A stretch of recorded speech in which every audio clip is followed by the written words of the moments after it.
expertise. Why did I exams. choose? Like, we had too many no's in a row. It has to be yes eventually, and I think that is today. So that's... I thought you were going to be like, yeah, me and my bro Aka, we talk all the time, you know, we're super close. And I call him Aka. Yeah. I went to his party. Oh my gosh, I regret this pick. Kalaris, what about you? I really hope it's wrong. Okay, so Kalaris, what? Yes, let's actually see what our results are. And if MaxMan's going to survive today. Because if it's wrong, oh, let's go. I love you, MaxMan. I knew you were right. I never had a doubt in my mind. Man, is that what happens if you have too many no's as an answer on the exam? At one point, it's going to be a yes, okay? It is going to be answer A. And I get answer A, so that's good. Kalaris is still ahead, actually. It's too much of a gap, but still. Closing. Well, for you, he's too far ahead. For me, yeah, he's probably still too far ahead, to be honest. Let's be honest. Kalaris has been kind of on point. I mean, just stick with Pioneer every pick, and eventually you're going to get him right. Yeah, Jason's creeping forwards with all of his great logic. I think Max is French and Akashi's French, so I'll pick the same as him. Okay, great. Thanks, Jason. Expert level analysis that our host is bringing you here, but we also have some experts to come in and bring you the commentary as John, Allen, and Blank are going to take you into the first match. I mean, Max knows what he's doing. He's got a system. He sticks to it, and he's gonna keep on sticking to it. I suppose it's good news. It's good news all around for the left-hand side of the desk. It's all right. Kalaris sometimes needs a little bit of humbling, so it's good for him.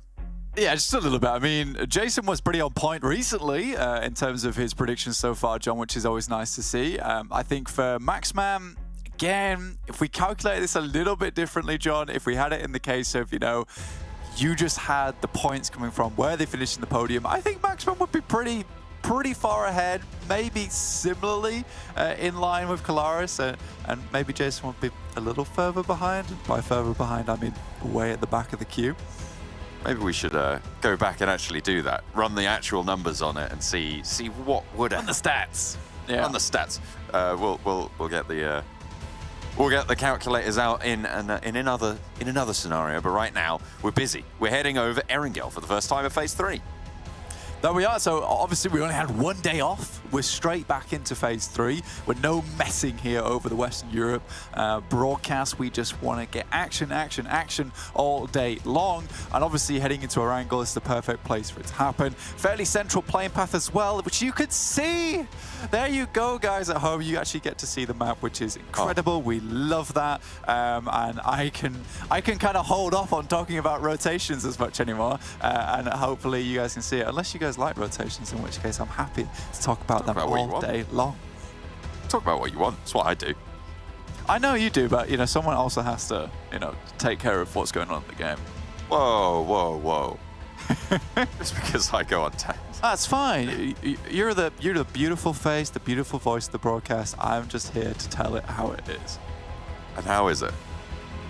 Well, the playing path is pretty nice, actually. Most teams being able to get into the positions they would like to. Game Lord now in green. You know, we are switching up the colors just a little bit this time around, but you should be able to find your teams that you are enjoying and watching just fine. They're heading up towards Yasnaya easily enough. We're hoping to see the circle pop soon, in which case we can kind of discuss where those rotations are going to take place. Pioneer heading up towards South George. They do this quite frequently and will head out towards Crates before making their move down towards Circle, which is on the eastern side. This is interesting, John, because we've seen a lot of Western circles. Now, this could be where Eastern Stars can start to bring back some of that success we saw from in Phase 1. However, that did fall off in Phase 2. They got the last chicken dinner of Phase 2. Hopefully, that is a good sign to see them progress to something better in Phase 3. Trying to hold out on the eastern side. Not going to have to move for quite a while. Shockwave all the way out to Lipovka on the east. Game Lord and Yasnaya. VIRTUS.PRO, Rozhok, NEXUS, Gatka. Fairly standard affairs with the Unicorns returning to Novo, ARB going to that military base. No one really hot dropping on one another. Those vehicle spawns didn't really get contested by a lot of teams. We've seen that a few times, right? We've seen a few drops onto those vehicles get contested. One player goes down from a team, they lose one, they lose two. But this time around, not going to be.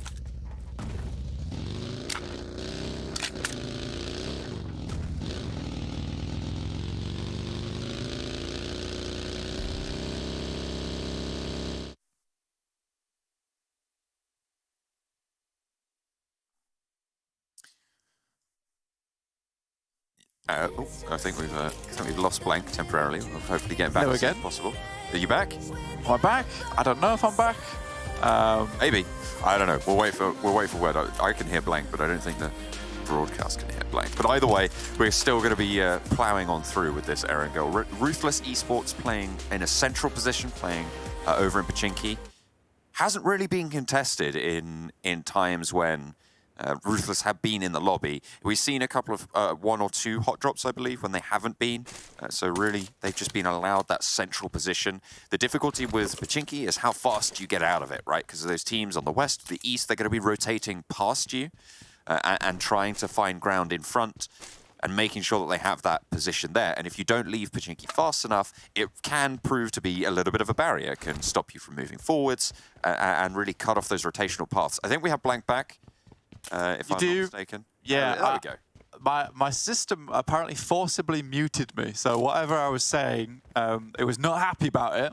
However, I've wrangled with the system, I've wrestled it to the ground, and I have unmuted it now, so it's fine. It's just having a wrestle on our first Erangel.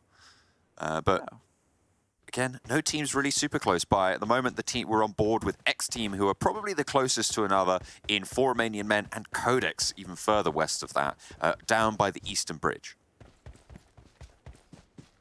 I think for you talk about Pochinki, right, and also Ruthless Esports and how that can become a barrier. And like it's a good point because, you know, NEXUS or MADBULLS could quite easily take up residence in Pochinki. It's the question of whether Ruthless Esports want to give up this spot and potentially play central. It is slightly more difficult to play central in a circle like this because it's shelter, which is quite the position that would be dead in the middle, right? Where you can play around that area and hopefully get some good spots. Unfortunately, with shelter, it's also very open. And a lot of times you're forcing yourselves into that position. If you're down to 3 players, you just want to play underneath, in the tunnels, inside the ammunitions areas. That's absolutely fine for yourself, but it's more a case of a survival position rather than a winning game position. So I do think this map is going to be dominated by a lot of these edge plays going forward, John. At the moment, TJB fairly central, so they won't be able to play edge this time around. They are in that sort of shelter area that you're talking about, with players up towards prison. The Shockwave may be looking to move in there as well near Mansion, with those vehicles after leaving Lipovka. For Romanian men, they've regrouped. They're ready to go near the east end of Farm. So obviously this is going to be a little bit of a lineup right now down towards Farm, and it's a good position to keep eyes on purely because like this is technically the edge of this circle. Yeah, you could maybe consider Sosnovka as well as being the edge, considering that's where the circle ends, right? But I would say that this is more of a position where we know this is most likely going to head towards that northern side. So for these players down towards Sosnovka, for them it's figuring out how do we get into the circle now and which edge do we play on, be that east, west, or even north if these teams want to take a really outrageous rotation. Unicorns are love, not in the best spots for themselves at the moment, John, because if they do cross on that eastern bridge, they're crossing into tons of teams down there, and it is going to be a real hodgepodge to wade their way through. And it's something that we haven't really seen all that often in this tournament, in this lobby. As you were saying, we've seen a lot of Western circles, we've seen a couple of military circles, but no real Eastern circles for quite a while. So hopefully the Unicorns are in practice as to what to do in this scenario. I mean, they should be. This is, after all, the pro leagues. You do need to be aware of your game plan. I mean, if you don't have a game plan, what are you doing here? Exactly. Fail to plan. Plan to fail. Oh. This is what all my teachers told me back in school. And it does ring true. You might not believe it, but it absolutely does. QODEX finding some shots over towards Team Doom at the moment. Very low on the rankings currently in the general rankings. You saw that right at the beginning of the day and during the pre-show. Vito goes for a little bit of an ice skate down the ridge side and managed to find his way down. Not sure if he wanted to drop down that far. It was more of a case of a reposition. Unfortunately, the hill was very slippy. There's been some rain recently, apparently. Moneyken, though, on the off will find that knock there, and that will be Team Doom just leaving. It's a good position to hold, and still that's all hats off to Vito, considering, you know, he's solo holding the Gitoon, the shed, right? He needs to hold that on his own, and pushing teams away like that, not always easy, but on a coordinated approach, I think Vito would have most likely gone down unless he did drop back away. But an easy free pickings there for QODEX will really secure their position down towards this cliff face. Playing on that south shore, hopefully they can leverage that, use that control. East and west. But for now, teams are just starting to slink their way in. Actually quite a lot of presence just to the east of Farm, with TJB moving in. Shockwave, and I think that's Eastern Stars all the way out in the east. Yeah, we're on board with them now. Could come into conflict here around the lumberyard. With the Eastern Stars pushing in from MUERTE Power. They left their drop spot there. Shockwave moving down from Lipovka over the top of Prison. They both found themselves in one another's path. Northern side as well, Game Lord and Pioneer, both close to one another, with the outpost of Avalo on the northern side near the Stalba Hills. Will be spotting out the Pioneer rotation over the north side of Yasnaya. Yeah, this is a really typical Game Lord play as well on the eastern side, and it's nice to see them go back to some of the basics here, because they do tend to hold out towards Lake on that crossing. They find Izumitsu, he goes down. Really, really good stuff so far from them. This is more of what we wanted to see from Game Lord, is taking this aggressive holds on the edges, and they haven't really been able to do that as much as they would have liked, considering we have had so many of those western circles. With this eastern circle though, they're very, very happy to stop any kind of push coming in through Pioneer.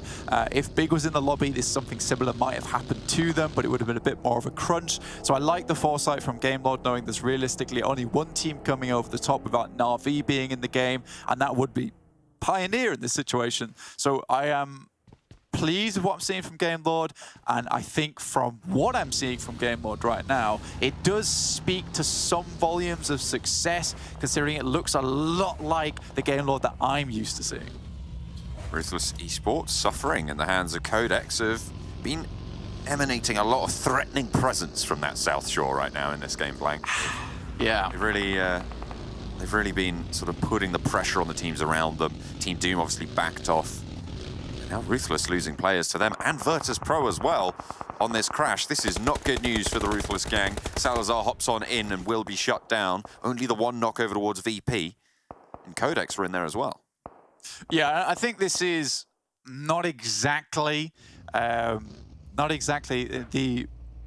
worst play coming through from Ruthless. I think that looks bad on paper, but for them, with this circle that kind of centers down towards that area that no one really wanted to play in, everyone wanted to take that edge play in the begin with, and then everyone who was a little bit closer towards the center was maybe in a precarious spot has now found themselves in a good position, considering they can take a lot of those nice compounds early on, John. For Ruthless Esports, on the other hand, moving late from Pachinki, they tried to find a spot. They were aggressive with it. If they were able to pull that off, it could have been good, but I do think they were spotted out by too many teams there, and their crash onto VP is kind of torn apart just by a lot of other teams having oversight on that rotation.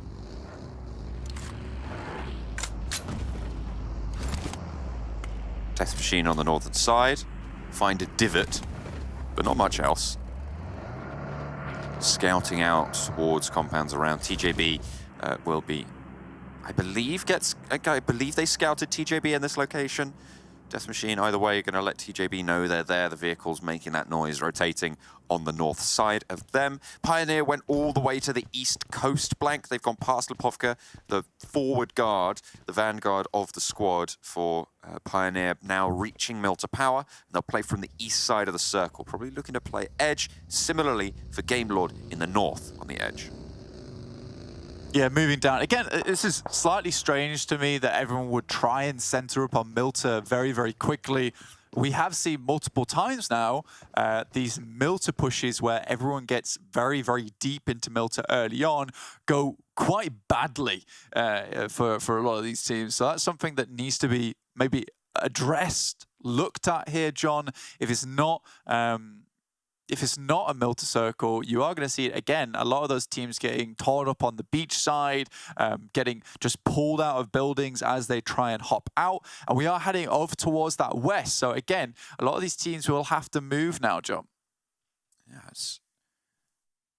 You can see how tightly packed they are there. It is all about to kick off, I think.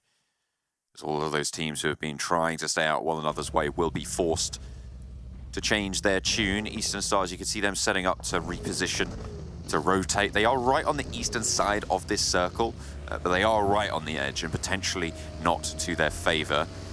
And will want to move a little bit further in towards Shockwave on the north, it seems. But here's a replay of the crash as VIRTUS.PRO held out. There are the knocks along the wall from the double swing from VIRTUS.PRO. That was really quite solid, I think, from VIRTUS.PRO to hold out. Tulika and Mer both swinging at exactly the same time, and there was no smoke cover either. Yeah, it's one of those cases where they get sent off by QODEX and then you just have to readjust the plan midway through and make an aggressive rotate in towards the guys from VP. Arabian Champions, though, spot out a lot of players from Pioneers who are hoping to hold out any stragglers coming through from Sosnovka, and it's unfortunate that Black-White would go down. They were holding the cross there, and it's very, very speedy. Arabian Champions more than ready for this kind of hold on their side, and they're still within the circle as well, so they don't have to do too much. I think this maybe would have been a better hold for Pioneer if the circle had moved further away from the bridge side. Fortunately here, we're not getting that similar result. And out the window, ooh, not quite finding Hakoni. A little bit longer in the cook and it might have done the damage, but not to be this time around. Terminus is down for Shockwave. The Eastern Stars still going strong on 4, holding out on the inside with 1 for Athis. K-Mate on the outside. Bazzi and Kapahala on the off angle there, but a nice nade around the corner. Finds Nightmare, and the spray down onto Hakoni from K-Mate is good as well. Athis will pick that one up. And Eastern Stars find what they're looking for against Shockwave. I think it's just Trazen now left for Shockwave. Has to just instantly dip over towards 4 Romanian men's position. This building is free though, so you can maybe hang out here for a little bit longer. You know, there is a clear difference for the guys of Eastern Stars. I'll talk about that later though, because again, XTEAM really feels like the spoilers of the lobby at the moment, and very much coming in at the worst times for a lot of these teams, and it's due to late rotations or sloppy rotations. But you know, if you can't predict what XTEAM's doing, if XTEAM can't predict what they're doing, how the hell are you going to predict what XTEAM's doing if you're another team within this lobby? Athis somehow gets away with that. Bazzi though, not so lucky. Will go down as they lose one of their players on the east side, but XTEAM are still on the outside. They are still on the outside track, out in the blue. They will be forced to reposition. Kemi watching for players escaping on the left-hand side. Will spot 2 of them in the buggy, but not quite landing the spray there. Kemi not quite on the mark. Eastern shift, though, hard towards them. Yeah, I don't... Nah, that is it's unfortunate, but also really a spray that he should be able to hit, especially in a buggy where, you know, it's not that hard to hit targets. There's a guy literally sitting off the back with a bullseye on the back of his head, and one lad just within a very, very easy frame to pop out. So, you know, I think Keme could have either gone for a better spray, or just, if he was unconfident in that, just opted to go for the spin out on the vehicle whilst it was still in the blue, in which case things would have been a lot easier. Game Lord now trying to crest over towards that northern side of the map. We'll just stim up at the moment. Narvala drops into the vehicle. It will be TJB ahead of them. We'll be holding them. They're slightly downhill, not trying to take too much of an aggressive approach on this one. TJB just spots that, you know, maybe Narvalo's taking an off angle. Certainly is. Zittel at the front wants to put a nade in towards them. That's pretty good. Narvalo goes down and not traded off. A triple prediction for VP, by the way, in the meantime. As these nades go back and forth, we saw how well VP held off. Zittel finally answered. Victor looking for that res over onto Narvalo. Up top, they want to find some safety. There's a player at the top of the hill as well. Kashi not quite there to get the backup. Narvalo gets re-knocked almost immediately, but they do get him back up and stop that flush, so potential upside to that. Zittel still putting a spanner in the works here. It's the DBS around the side for Robs as he's dropped down to the ground floor. Wants to put the lead out the window and is shout to fall finally. As Robs finds Zittel as well. 2 players from TJB go down and only 2 traded off. TK first wants the spray down, but it's just him left. And Robs will see to it that he's behind the car, isolated and taken out. Yeah, just takes the game into his own hands there with the DBS. Really, really well done from Game Lord. And I think from Robs in particular, I think I was a little bit, uncertain about Rob's plays in Phase 2. Definitely one of the more consistent members of the team, but nothing too special. That really does go to show how good all these players are on that team. Death Machine just get mowed down on the approach, and they'll be out of the game. I do think Akashi kind of left his team high and dry there, though I could be mistaken, and he might have been holding off a push from the top side. But with so many of those players from TJB just outside the Wizard Tower, it would have been a perfect opportunity for him to just peek over the top and get the drop on them. Instead, he's run down by GK first. I think that position he took didn't really do anything for the rest of the team. No, I think that maybe there was a bit of miscommunication. It's always hard to say, because you never can quite tell exactly what happened. But either way, Game Lord do win the engagement, despite losing a player. QODEX now peppering on towards MADBULLS. The first knock over onto Zerek. He crawls on into the... Is that a Gitoon or is that a Garage de Vélo? I'd say that's more of a Gitoon. I mean, I wouldn't leave my bikes in there personally, considering it doesn't look too safe. And if you have to drop smokes every 5 seconds to keep those bikes under wraps, then it's not a place that I would like to leave mine in particular. Fair enough, you're safety-oriented on the bikes. The VIRTUS.PRO triple prediction came through, Blank. And you see they're on the compound just to the east, to the west now of the circle. They hold a very solid position. With 4 players alive, they need to push eastward. Not Clint the direction. Wow, wow, wow. That was my wow, but in Western movie edition. MADBULLS able to get themselves across. Obviously, this is off the back of them getting a massive mow down over towards Death Machine. They knew they opened this spot on the map, so can try and play from here. I think for VP, the reason that there's so many predictions going their way is because they control a major amount of space on that side of the circle. Whereas, a team like Arabian Champions, who have 4, they're all the way down towards that southeast side, so it does make life a little bit more difficult. Circle, you can see there, VP do need to move up, and 4 Romanian men have sat in this compound for a very long time. Similarly, you can just see the SW of Shockwave there in Trazen, who has just been living, man. He's just going. How far can he get, staying isolated as Game Lord move in from that north side as well? It's going to be really, really tricky to find that. Game Lord spot beg for mercy. And QODEX have still been laying down the hurt in the first game of Phase 3. I feel like this is a little bit more presence than we've seen from them in a lot of these lobbies, but unfortunately they've been bonked down to 2, Blank. They won't have as much threatening presence as they once did in this game. I think for QODEX, they have just been extremely aggressive. We've gone from a very, very, limited QODEX, which has been quite cautious, a little bit scared, to a QODEX that is more along the lines of, we might not always win the fights, but we are confident in our gunfights. Maybe our macro's not amazing, but we can still make this one work. In the meantime, MADBULLS sending the nades over towards VP's position, and you do feel like this is kind of the run over there for VP now, with Tulica still up. Does spot Rollkiss, and Rollkiss again. This guy consistently is timing things slightly off at the moment for himself. Crypto sails on in to the shack. Rollkiss is within resing distance. Tulica wants to get Mur back up, probably as a priority, which gives Unicorns of Love time to get Rollkiss back up fairly confidently, but MADBULLS might not let VP have that sort of time. With the players going down, the triple prediction might not be solid, but there's still 2 of them going. And they do get that res. MADBULLS, do they know VP are here, or do they think they're fully flushed? I was just about to say, I mean, we'll come back to this actually, let's just do it right now, because Zerish isn't waiting for anybody. Tulica next to fall, and that's the MADBULLS coming back into this one. 6 eliminations, 8, already here for them. Racking them up nice and quickly. They lost the ball just a little bit at the end of Phase 2, but now they've dug around underneath the sofa and they found that one again. Going up, smelling a change. Unicorns of Love still alive though. Icy knocked 2 players forward. Octavian takes a nade but doesn't go down. Made a sterner stuff.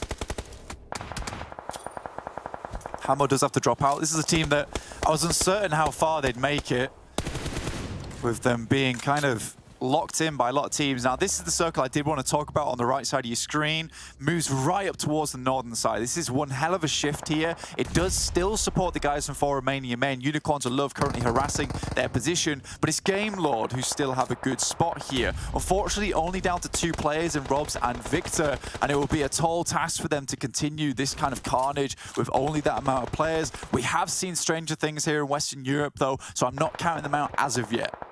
MADBULLS still going. All 4 of them alive, and they are sending on in towards the Unicorns of Love, towards Team Doom, but with the players reduced, it's a little bit more haphazard. Xeric knocked on the outside there, will be available to flush. Unicorns of Love dropping Molotovs out the side, and the MADBULLS potentially falling down very, very low, but Unicorns go down first, and the MADBULLS have 3 alive. If Effect can get back up, they can look to try and prioritize getting Monkey back into the fold as well, and they've made it to cover.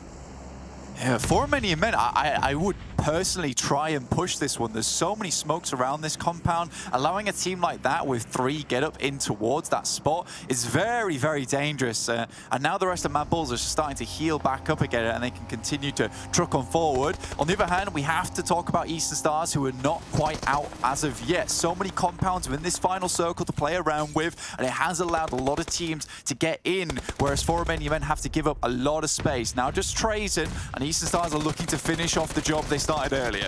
Trazen's on the stairwell, gets spotted out. Someone knocks coming from across the way. That's Robs from Game Lord, but Trazen will not last. Athis sees to that. Skills knocked again, but they are trading off against Nexus. Everybody's starting to take casualties now. We have no full force teams at this stage, Blank. 11 eliminations for the MADBULLS, up to 12 now. 8 for the Eastern Stars. These teams are out for blood. Next circle.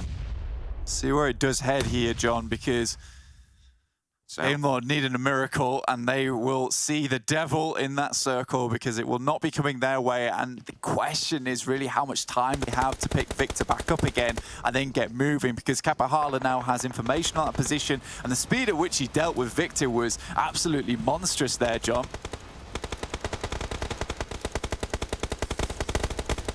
Finding these shots can be absolutely crucial at a time like this. This compound puts pressure on all 3 of these teams to leave. The question is who goes first, who has the resources to do so. There's a vehicle or 2 out the back that MADBULLS used to crash. Potential for them to try and use that to send on in. And if they move fast, they might be the first into this next circle, Blank. Game Lord just has to hope, with them being on the fast side of the circle as well, they'll have to move quick. They did have a ward to play around with, but they have to hope that all these teams get into engagements very quickly. MADBULLS, though, we know this to be a team that likes to take position and play from there. They have a nade in hand, sent it over towards GetRex's position, and it'll be right on target. Instantly followed with a Molotov. He knew exactly what he was doing there. Monkey gets out of the way into the circle, and Eastern Stars can't quite find the bead on him. Oh, there's the hop out, but it's not going to be swept away. Unfortunately, Effect not able to convert on that one. The rest of MADBULLS did get on further. Eastern Stars now making their strike out for the circle down towards the south side. Kapahala over that ridge. You can see him across the way. The other 2 players not quite so close. The smoke blooms behind the buggy. Through the porthole, Alawi doesn't quite find the shots. It's Team Doom jumping and hopping their way over towards the exit for the circle. Eastern Stars, they did take a knock there. The push comes through. Team Doom around the window. Alawi low. Can't quite push out into the blue anymore. Needs to hop out. There's the drop shot from Zero. And Team Doom find 1, but they do get traded off as the MADBULLS look for the shots and find them. Easy behind this wall. Now crunched between them and the blue. Will fall down, and everybody from the compound's dead except for the MADBULLS. 2 players alive against 3 from Eastern Stars. 14 eliminations as well to Eastern Stars 10. Eastern Stars, though, losing 1 player. Doesn't really matter too much to them because it is just the 2, but Monkey and Skills both have a decent amount of cover. Ooh. Monkey steps up. That was hella aggressive. Now it's all down to Skills, and they know exactly where he's playing. Seemingly so. Steps up, wants the challenge, will go for it, but can't quite capitalize, can't quite convert. Eastern Stars take the first chicken dinner here in phase 3. It went to them on the eastern side of the map, Blank. You said you wanted to see them stand up, and that is exactly what they did. They did not have a quiet game. They burst out fast into this phase 3. I mean, that's a technical back-to-back, right? From Sanhok straight over towards Erangel from phase 2 into phase 3. Really, really good stuff from Eastern Stars. And I did want to talk about them earlier, but those circles got so hectic, so fast, John, that I really couldn't talk about them as much as I wanted to. It feels like now they're playing much more as that cohesive unit as they did in phase 1. You look at them in phase 2, and it feels like they're going back to strategies of past, where they were playing with Octavian Athis, and that's where they took so many off angles. I don't think that team plays very well under that kind of pressure of having 2 players all on their own, so I think they play much better as this squadron. And you see there, Athis, 1,000 damage done, and a lot of that is not found from any off angles because Athis was consistently with his teammates. I think as a 4, they're really strong, John. Staying together, all 4 of the squad. Eastern Stars, they finish with 3, but they finish strong with a chicken dinner. Strong indeed, getting themselves the chicken dinner and the victory here on the board. Very important for the boys from Romania, considering the performances we've seen here in phase 2. But what a great way to close things out as well with a high limb count. These stars have to be happy about that. It's a good start, but I want it to be a little bit more than just a start here. I want to see that consistency through phase 3. Yeah, I think we want to see what happened to Game Lord in the second phase, right, where they gave themselves a win and they just built some kind of consistency based on that win, right? So just feel a little bit more confident. And as they mentioned on the cast also, the fact that they were there as almost a full squad, right? They were just a squadron looking really strong. And I mean, all the teams are inside farm, the circle shifts away. Unfortunately, not a great circle for a lot of these teams. And Eastern Stars like, well, we're not going to play in farm. Let's play outside of it and just pick up whoever still is alive at the end. So yeah, it's a good game strat, and it worked out for Eastern Stars to pick up the win. And then once they get into farm as well, they're later on, they're playing it pretty well as well. I mean, I recall multiple scenarios and situations where Eastern Stars has been able to convert wins in this area. I mean, they're playing from the east side of all of this, slowly coming on in. They know this terrain well, and it's good to see them get a conversion here, especially considering I think a little bit of our attention and eyes was on, okay, the Romanian teams are really good, but where have they been this past phase or so? And it's good to see them actually a little step up here at the start of phase 3. Yeah, I think we saw like 2 teams working from, well, pretty much acting the same, but from different positions. We had MADBULLS, I think they dropped over towards Milton Power, right? They pushed in from the east side to get to farm, and they had to kind of like fight their way through, but they didn't have a lot of teams on the east side, whereas MADBULLS, if you want to talk about them a little bit, they had to fight in from the west side, and they had to go through so many different teams. Unfortunately, our prediction as well of VIRTUS.PRO, but MADBULLS had a very interesting path in towards the final zone as well. Yeah, even when they swiped away VIRTUS.PRO, I'm sure it was our prediction, all 3 of us, but you can't hate on it. It was just such a good breach, and it's MADBULLS, right? They're just clinical when it comes to those. They just push it, eliminate 2 players. The rest of the 2 players of VP just left that position. You're just going to chase them down, and you just pretty much clear 100% of the western side of the circle, making an entry point a little bit easier to make in farm itself, but yeah, unfortunately, sure, they don't get the win, but the thing is about MADBULLS, even when they don't get win, they still get so many points coming their way. They're hyper consistent with that potential to close off games and making this team so scary on this stage. Yeah, I mean, of course, when they finally crashed into the farm compound, I think they had like 2 knocked, and they got a 3rd knocked. They had 1 cleaned out as well, and it was, I think, Effect Lifto himself, who then goes on to eliminate Unicorns of Love and then get 2 reses through. Like, talk about being cool, calm, and collected. I don't know how MADBULLS pulls it off and stays alive and regroups, more importantly. It seems magic, especially when it comes to approaching something like farm, where it's very open terrain. How do you make that happen without other teams' attention being drawn elsewhere, or a boatload of smokes? So yeah, excited to see them again play throughout phase 3 and show us that they are that cool, calm, collected team. Yeah, and we'll touch on MADBULLS a little bit more in just a few minutes, as we want to focus on Eastern Stars and the individual stars on the team. As we take a look at their player stats here, we know Athis, I think it was, had 7 eliminations, and he had his... Woo. It's only 1 over 1,000, so I kind of, had to... Got to scale it, yeah. Yeah. Well, 7 elims, 4 knocks, and 1,000 damage done, just being an absolute turret for his team. And I believe, if I'm not mistaken, they were playing with 3 as well, because XTEAM got the flank on Eastern Stars and knocked and eliminated Bazzi early on. Yeah, it was a little bit tough to lose Barzy, right? But it's good, and it brought up a few questions, right? We talked about it a little bit on the pre-show. Some teams that only have one player doing really well, and at that point, I think it's clear to say that Keme was definitely one of the star players for this roster, and it's good to see a little bit more life given to other players here. Athis, 7 limbs, that is fantastic, right? Making sure teams were not able to leave that farm area. So yeah, I think this is good hope from Eastern Stars, but once again, I hope this is going to build confidence for them to try and continue down this path of success. One team that has been continuing their path of success ever since the first day is MADBULLS. We're going to jump into their player stats here in this match just to get an idea of who's really staying out for the team, though I think we can already kind of guess who it's going to be. Effect, 7 limbs, not 1,000 damage, but again, so consistent for this team, and I wonder if Zerich maybe didn't go down earlier on, maybe MADBULLS could actually pull the game out. They could have. Imagine the fact that as well, the fact that you have 7 limbs off the back of not even getting a victory here alone. That's absolutely ridiculous here from them. So, yeah, I mean, what we're seeing from them already to start things out for Phase 3 is just really strong presence of mind in some of these fights. You're seeing how they're kind of working with some of the lips in the terrain that, to be honest with you, look at all the rest of the terrain. There really isn't much to work with. Moving up towards the compound and being able to hold down some of these positions very, very nicely. So, yeah, excited. I also do really like how, and you mentioned it earlier, right, Jason, how he was able to res up the entirety of his team effect. Also, the fact that he used this smoke so efficiently, he was hyper aware of where the other teams were positioned in that position, what were the good angles to potentially eliminate them, blocks out those possibilities of vision, and then just he gets to res really easily off of that. So yeah, I always think that MADBULLS are really good of knowing where teams are placed and how to approach the situation on the best angle, and it always just helps them just once again remain hyper consistent. This is a very scary thing that they can just consistently be successful at. Yeah, and as you talk about smokes, also their nade usage was phenomenal. I mean, we saw Effect get a nice nade into one of these little compounds, follows up with a Molotov as well thereafter. And they just seem to always kind of have a good feeling of where people are going to be playing from, especially when it gets to this close quarter combat, and then just capitalize off of it. But again, MADBULLS, another good performance. Eastern Stars, good performance out of them. We saw Gaylord have some decent points as well. But it is really crunch time for all these teams, and we even had Team Doom, a team we haven't really touched on too often, make it into our top 5 on top of that. Maybe due to position, maybe due to a step up out of them. Obviously, we'll find out as the matches do go on. But I thought it was also interesting to see that Pioneer dropped towards George because Navi wasn't there. And we know Navi loves some North Georgia pull, but weren't really able to take advantage of the position, obviously.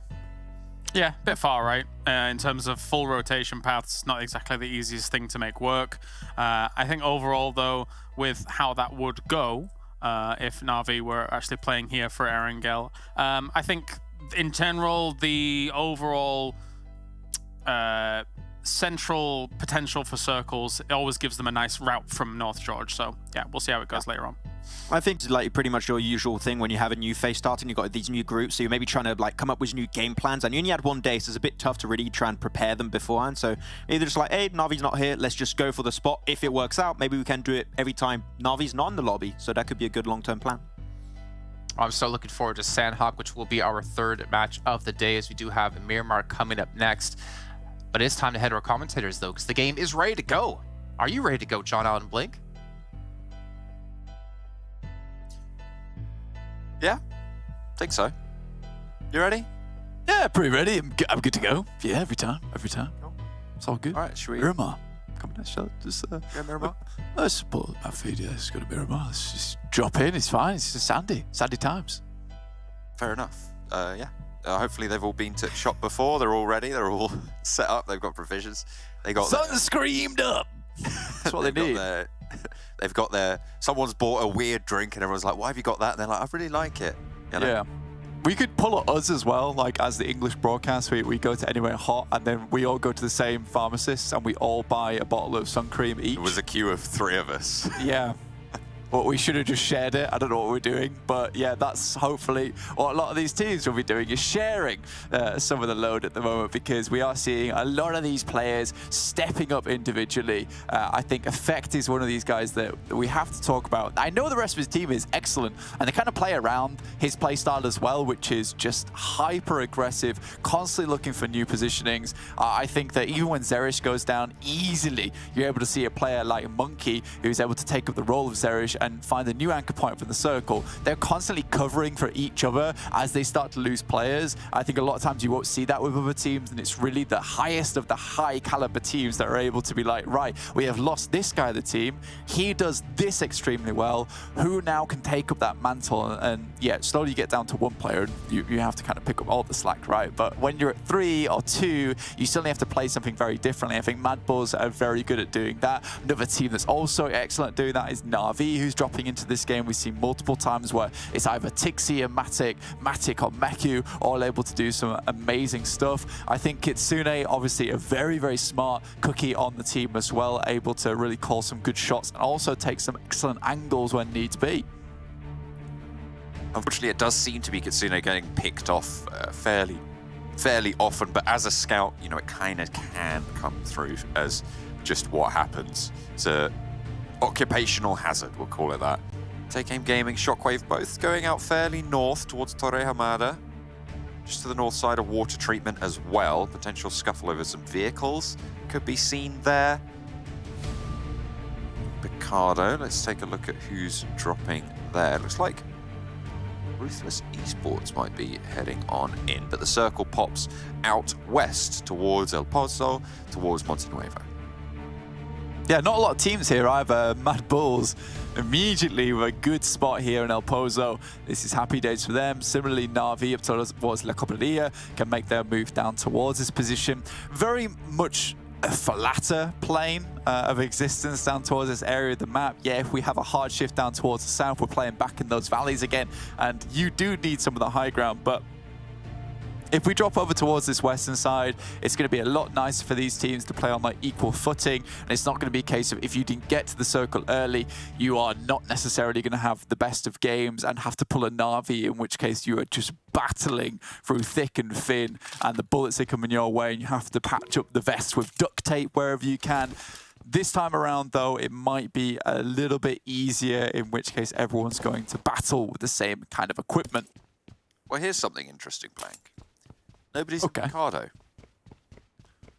Because neither Death Machine nor ARB are in.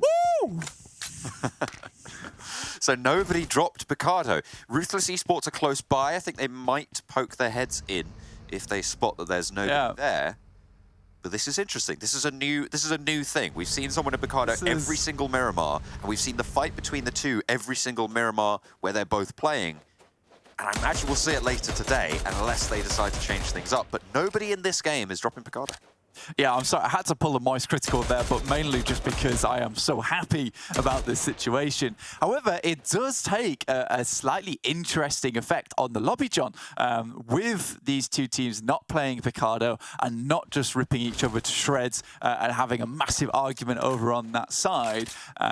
You are now seeing, more than likely, 16 teams for a much more prolonged amount of time, which doesn't really free up a lot of space in the circle, which means edge players, edge groups of teams are going to find it slightly harder to make their way in. NEXUS takes shots down towards 4 Romanian men. This is on the southeast side, so already you may even be seeing that effect come into play on Miramar.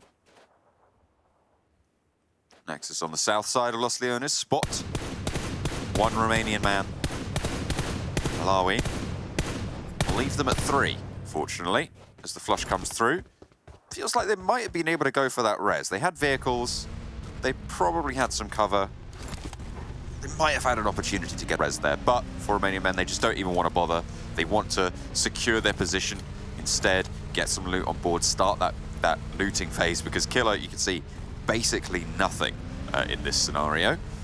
So I want to get some gear on board. He is absolutely on nada there, so he will have to send his way down towards maybe top side of Los Leones and pick up some equipment on that side. Shockwave, historically pretty good on Miramar. They have fallen off just a little bit. Unfortunately, macro can only take you so far in these games. We'll always say it, and I'll say it again, it is much easier to teach a player how to rotate on a map, where is a good position to scout from, studying other teams just takes time and hard work. But how, on the other hand, mechanical skill, that's kind of more natural talent. It's something that's much harder to teach. Yes, you can just train it as much as you can and be a competent player, but there are certainly players within this lobby which massively add to some of these teams. We're looking at Tixi, we're looking at Effect, we're looking at players like Athis from Eastern Stars. Haj is looking at Nightmare, who is having one of his namesakes. They might be able to get away with a little bit more here on the scuffle.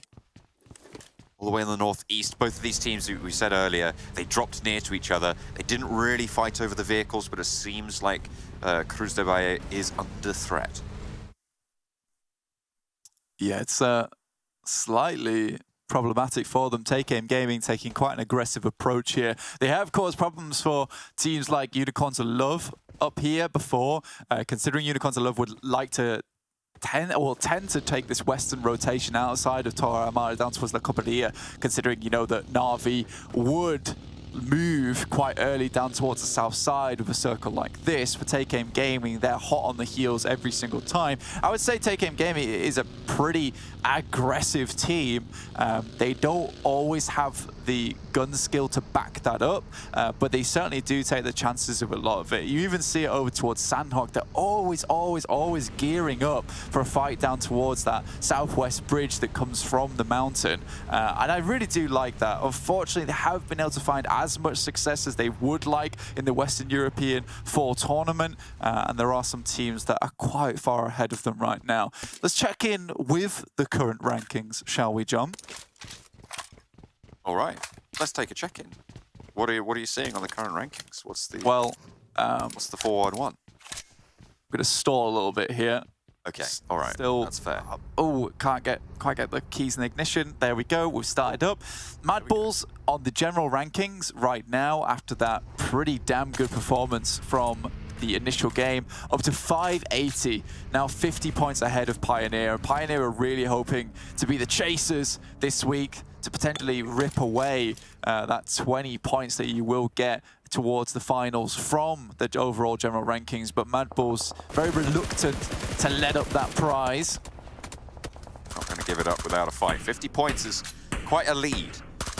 I think that was the sort of difference that we saw between first and second in phase one, that they were constantly able to consolidate, keep ahead. It was about 40 or 50 points, something like that. 40, 45, but either way, they had that sort of presence over, which means that in a single phase, you can make up that difference, but it is really, really hard, and you need to play out of your minds, and not only that, you need to stop everyone else from doing so as well. And Eat rocks up on GK first. UMP in hand, spraying around the side of the rock. Unfortunately, Andy takes the brunt of it. GK first go for a wide rotation, tries to catch him out, and will be able to do so. Gets back to cover as well, and Andy flushed out. Beg for mercy. Puts that Molotov in to slow the near side of this rock as GK first puts a nade back. No backup just yet, but it is coming, albeit a little bit slowly for TJB. Crawls around and over as in they come.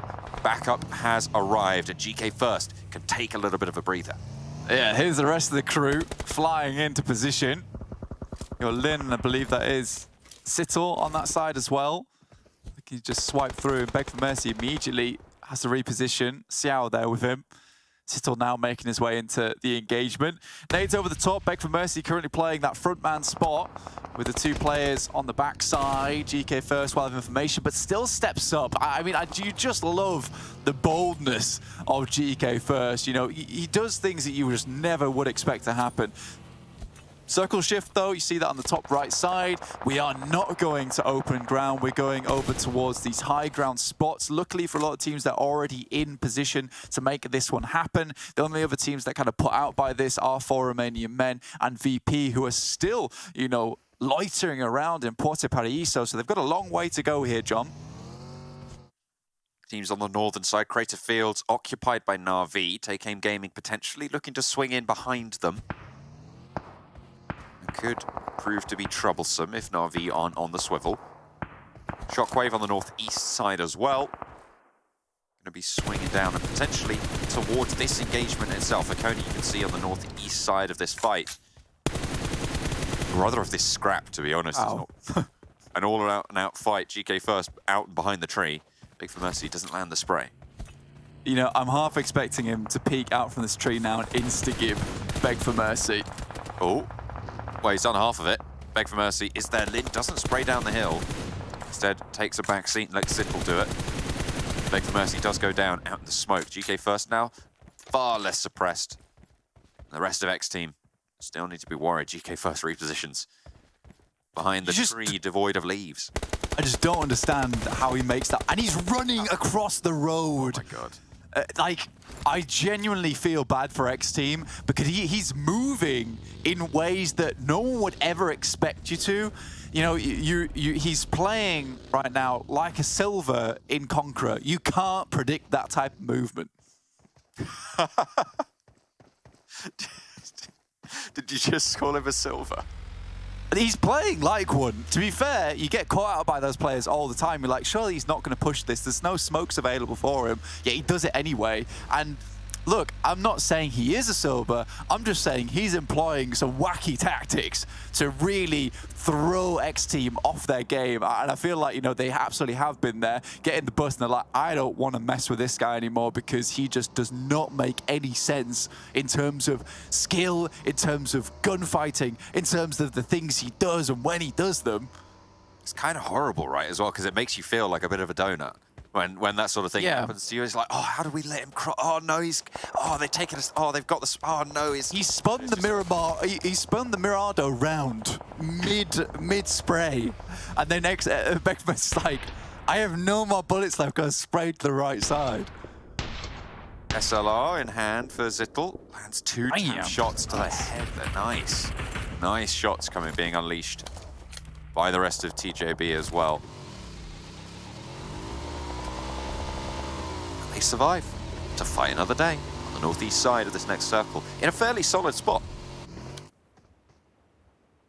Yeah, it's not bad at all for them. I mean, their main problem at the moment is off towards their west side because getting up that hill towards the center would be nice, but quite difficult to command presence there this early on. XTEAM are quite close to it, but as we know and as we just saw, they were limited to just 2 members, so can't take anything too aggressive. VP now made their way up from Puerto Paraíso, and we get a hard shift over towards that western side. Really, really grim here. Hard to play around. Open space towards the middle in the fielded area, so difficult to even rotate through. And MADBULLS, who have just sat pretty over towards El Pozo this entire game, are laughing their heads off right now. This is another opportunity to extend that lead up towards the top of the general rankings.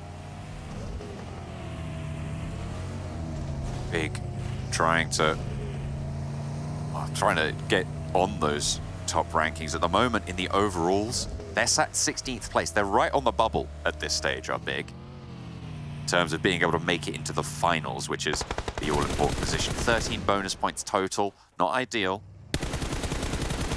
And there you are, they would make it in if it all closed down now. They don't want to be in that sort of uncomfortable position, however. Is it going to replay of the run-up? Doran landing a nice spray there on to get wrecked as he swings in fast to the compound. Yeah, TJB knew they had to make a wacky move there across the side of the valley. They sent over towards Shockwave's position. You can see them there. They did actually, in fact, get ahead of Shockwave and now are looking to finish off some of the members. One of the players is down. Zittel will knock another in turners, and now I believe that is just Trazer remaining. This guy is kind of a difficult task to deal with. A lot of times he's quite slippy. He's able to get through a fair few times where he shouldn't. Does make his way away down towards the south side. You can see now on the right side of your screen that position. If you look up towards the northwest side of XTEAM, that fielded area there really difficult to play around with. The road down towards the southeast as well, difficult to get across. And again, this is why I'm saying MADBULLS are having the happiest time ever, because they just need to wait for the rest of the teams to kind of go through the gauntlet before they get to them at the end of the level and them being the boss. Shimmying around. Bullets kicking up the sand into his eyes, blinding him. Oh, what a blinder from Mihi. Speaking of, goodness me, the nade back over. Puts Doom in their place, backs them off for just a moment. I mean, he was Big just the time to get the res. He was just the bait on the end of the tackle there. Mishi gets into position to send the nade over the top, which, you know, dynamite fishing isn't always the nicest thing, but it does deal with Team Doom quite effectively. It does. You can't argue with the results. I'll say that for it. Sarah finds Michiu in the meantime. Big want to push through this. This is on the south side, the north of Monte Nuevo.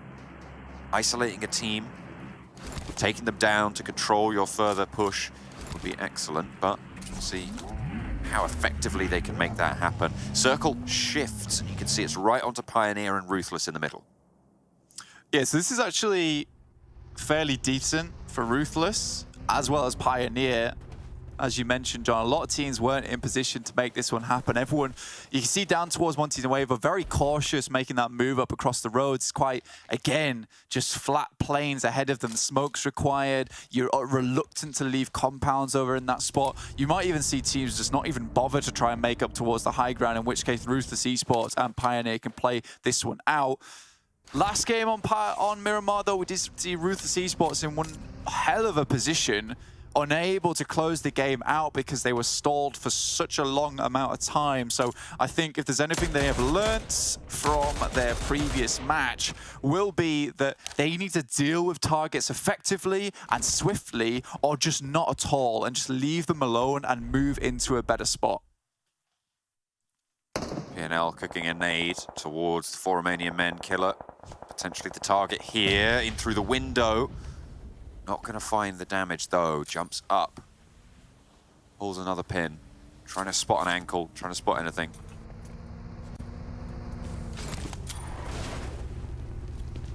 Getting it through the window could be crucial. MUERTE moves around the side. Woodson down the bottom of the stairs as well. The prediction comes MADBULLS for Jason. What are you doing? Pioneer for the other two. Nade's not finding the money. Woodson burning away. Will take a lot of damage, get knocked. Out on the balcony, is covered for now. Killer drops another smoke, make it even harder for them to get pushed. I like that from Killer. You know, he Molotovs himself, but he does cause some big problems, actually, for QODEX. Playing extremely low. Won't actually even find that nade, John. I have no idea. They've just been absolutely befuddled by this push. PNL down. MUERTE now last standing for QODEX. Runner is downstairs with him now, and they want to get this res pretty badly, it seems. MUERTE dropping those smokes, isolating positions, trying to slow down the approach, and PNL is bleeding out in this time all the while. Runner will fall as MUERTE pushes out aggressively. Wants to get the flush, tags a couple of shots and forces this reposition from Killer if he wants to get his teammate up. MUERTE puts a nade in, but time is not on the side of PNL either. Both of these players looking to get their teammates up. I think for MUERTE, I don't even think he's thinking about PNL, honestly. Goes for him now, but he's one of those players that just puts caution to the wind there. You saw him nade up the stairs, even take out his own teammate in Woodson at the top side, and Killer is just going to send away. Now, we did get the predictions of MADBULLS for Jason and Pioneer for Kalaris and Max. And now, if I know anything, when Kalaris and Max choose the optimal prediction where the team has the best spot, usually it's Jason who wins out on those. So I'm kind of hoping that we see MADBULLS with just the 3 players maybe do something incredible here, but Pioneer would be the obvious choice with this spot. Next circle about to hit on your screen. We're just waiting for that one. Na'Vi's shunted into a kind of an awkward spot over on that western side. And again, a very nasty shift down towards the south, which favors Ruthless Esports. There's really nowhere to play on that south side, so everyone will have to challenge Ruthless for that spot. Question is, are they prepared for the onslaught that is about to come their way? Spray towards MADBULLS, but Toffees doesn't quite find the first. And now there's plenty of angles to be worried about as the MADBULLS start to envelop the point guard for Taking Gaming. See Effect moving forwards. That's a lot of bullets sent down range, but it only finds the one knock. But it is traded off. Effect gets flushed out as well. In the meantime, Na'Vi trying to make their push shut out by VP. Yeah, Effect's still going. Did look like he left on their screen. Trey's in. Oh, Buzzy got it. Still in this one. Yeah, Effect looking to be brought back up. I think for Monkey, it's just a case of sending these over the top side. Mine does find effect finally. That's a good nade. Won't quite finish the job though, but luckily Monkey's got another one to send over. Only the 20 damage to either player, not going to be enough to get those re-knocks, but Monkey moves through the blue and will get spotted. A nice ridge peek there. Monkey flushed out almost immediately blank. VP failed to hold Na'Vi off, although they do manage to take a little bit of a toll on them, as one player from Na'Vi did go down, but Na'Vi are ahead in the queue on the western side now. Yeah, you sacrifice one player for that. Beast gets mollied, will have to push aggressively as English, star player from MUERTE, tries to handle him, but so low, you wonder what he can do. Runs into his own Molotov there, and now Beast in a tricky situation, has to move out. Got to be all eyes on him, just sets behind the barricade. Try and keep himself alive for just a touch longer. Skills knocked out of the buggy there as MADBULLS go down. Perishes with the hopes of Jason's prediction point. Big. Do have a player left to get the res, and they're really close to this next circle, so it's a very slow blue zone. They will be able to survive for a moment longer. Na'Vi with 3 did find themselves the ditch down here. Again, it's not a lot to play with, and Kitsune missing that shot does provide information back over towards VP now. Playing as a 2-2, they can kind of encircle this unit of Na'Vi who are playing very tight-knit considering they're the 3 players. Can't really afford to take a big off angle right now without the element of surprise, which they absolutely do not have. Some nice shots. Mir just about gets away. Gets behind the ridge. Will have some cover to get some healing done. Big from the south side, pretty close to them. If Tula can hold them off, good. Nade sent over their way, then I think they're known. An old boy actually maybe getting a little bit more aggressive as well towards it. Na'Vi spot Pioneer trying to push in from the north side, but one of them gets knocked. Tixi falls down to VIRTUS.PRO on the backstab. It's an unfortunate situation for Na'Vi. But Fash falls as well. Meku repositions to Tixi. It looks like they really want to get this res playing.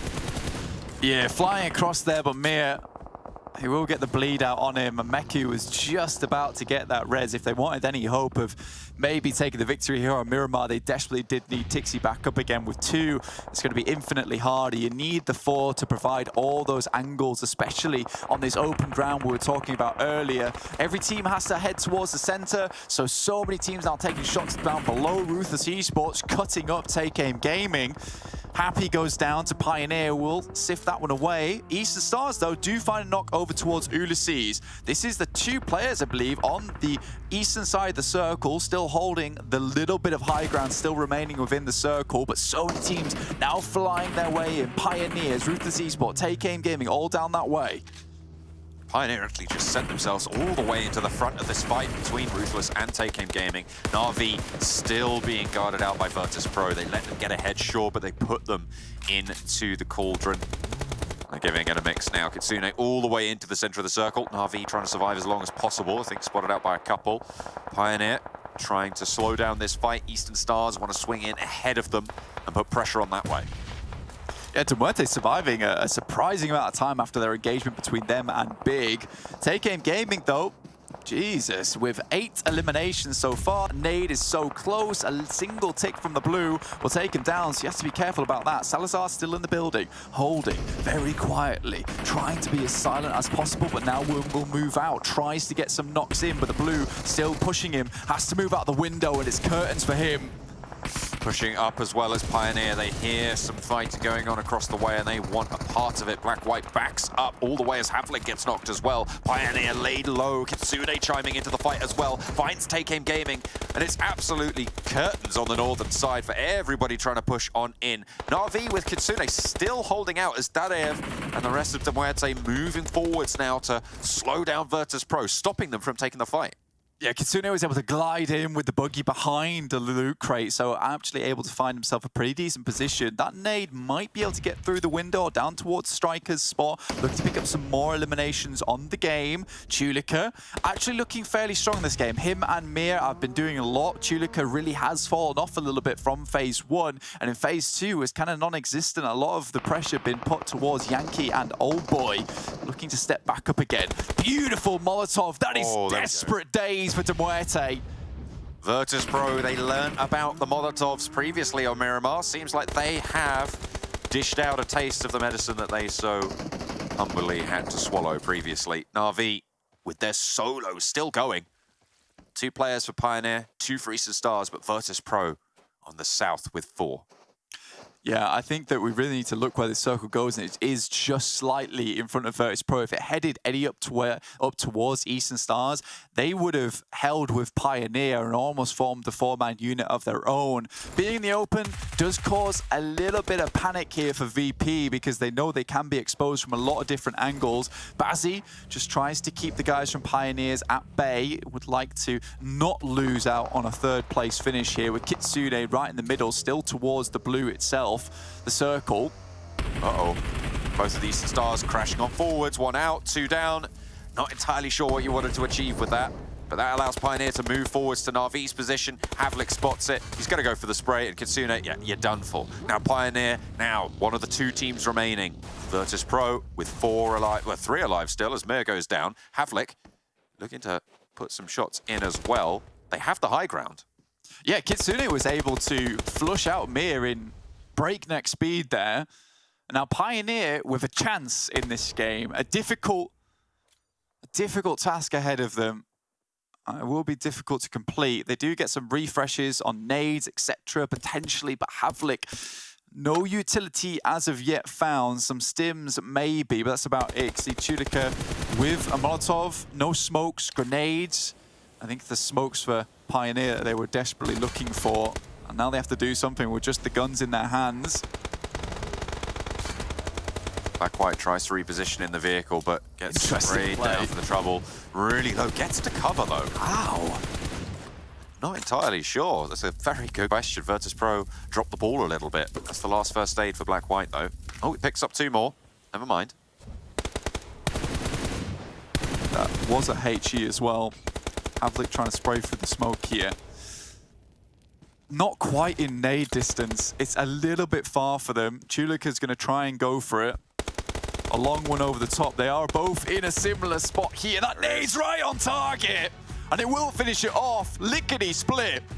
VIRTUS.PRO from down low out in the fields control the players up towards the north who had been fighting each other for so long. Blank, they had been through the wars. Nobody was unscathed up there.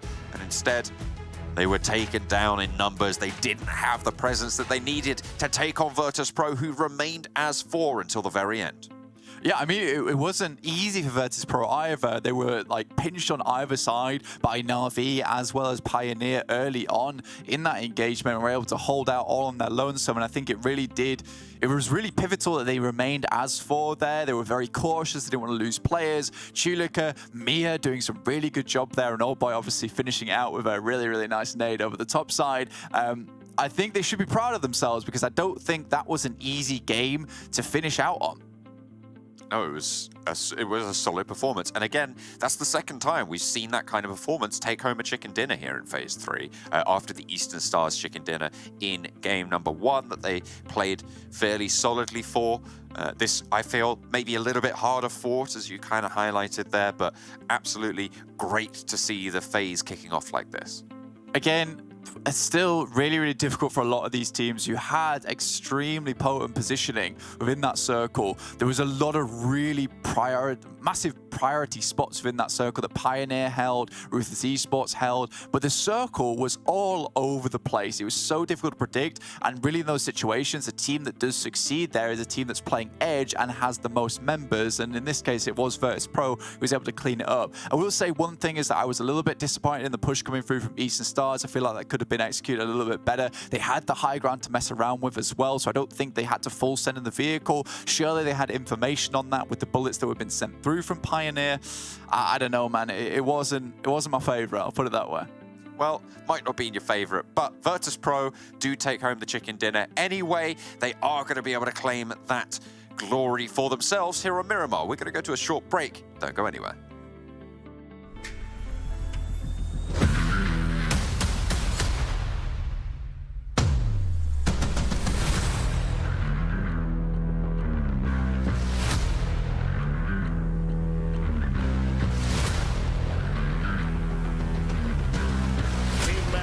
Let's go.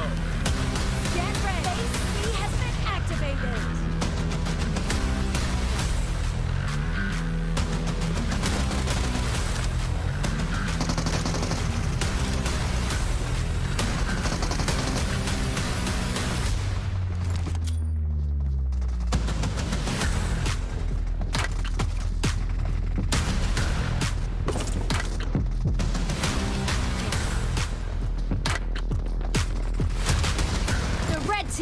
taken a base successfully. Base B has been activated.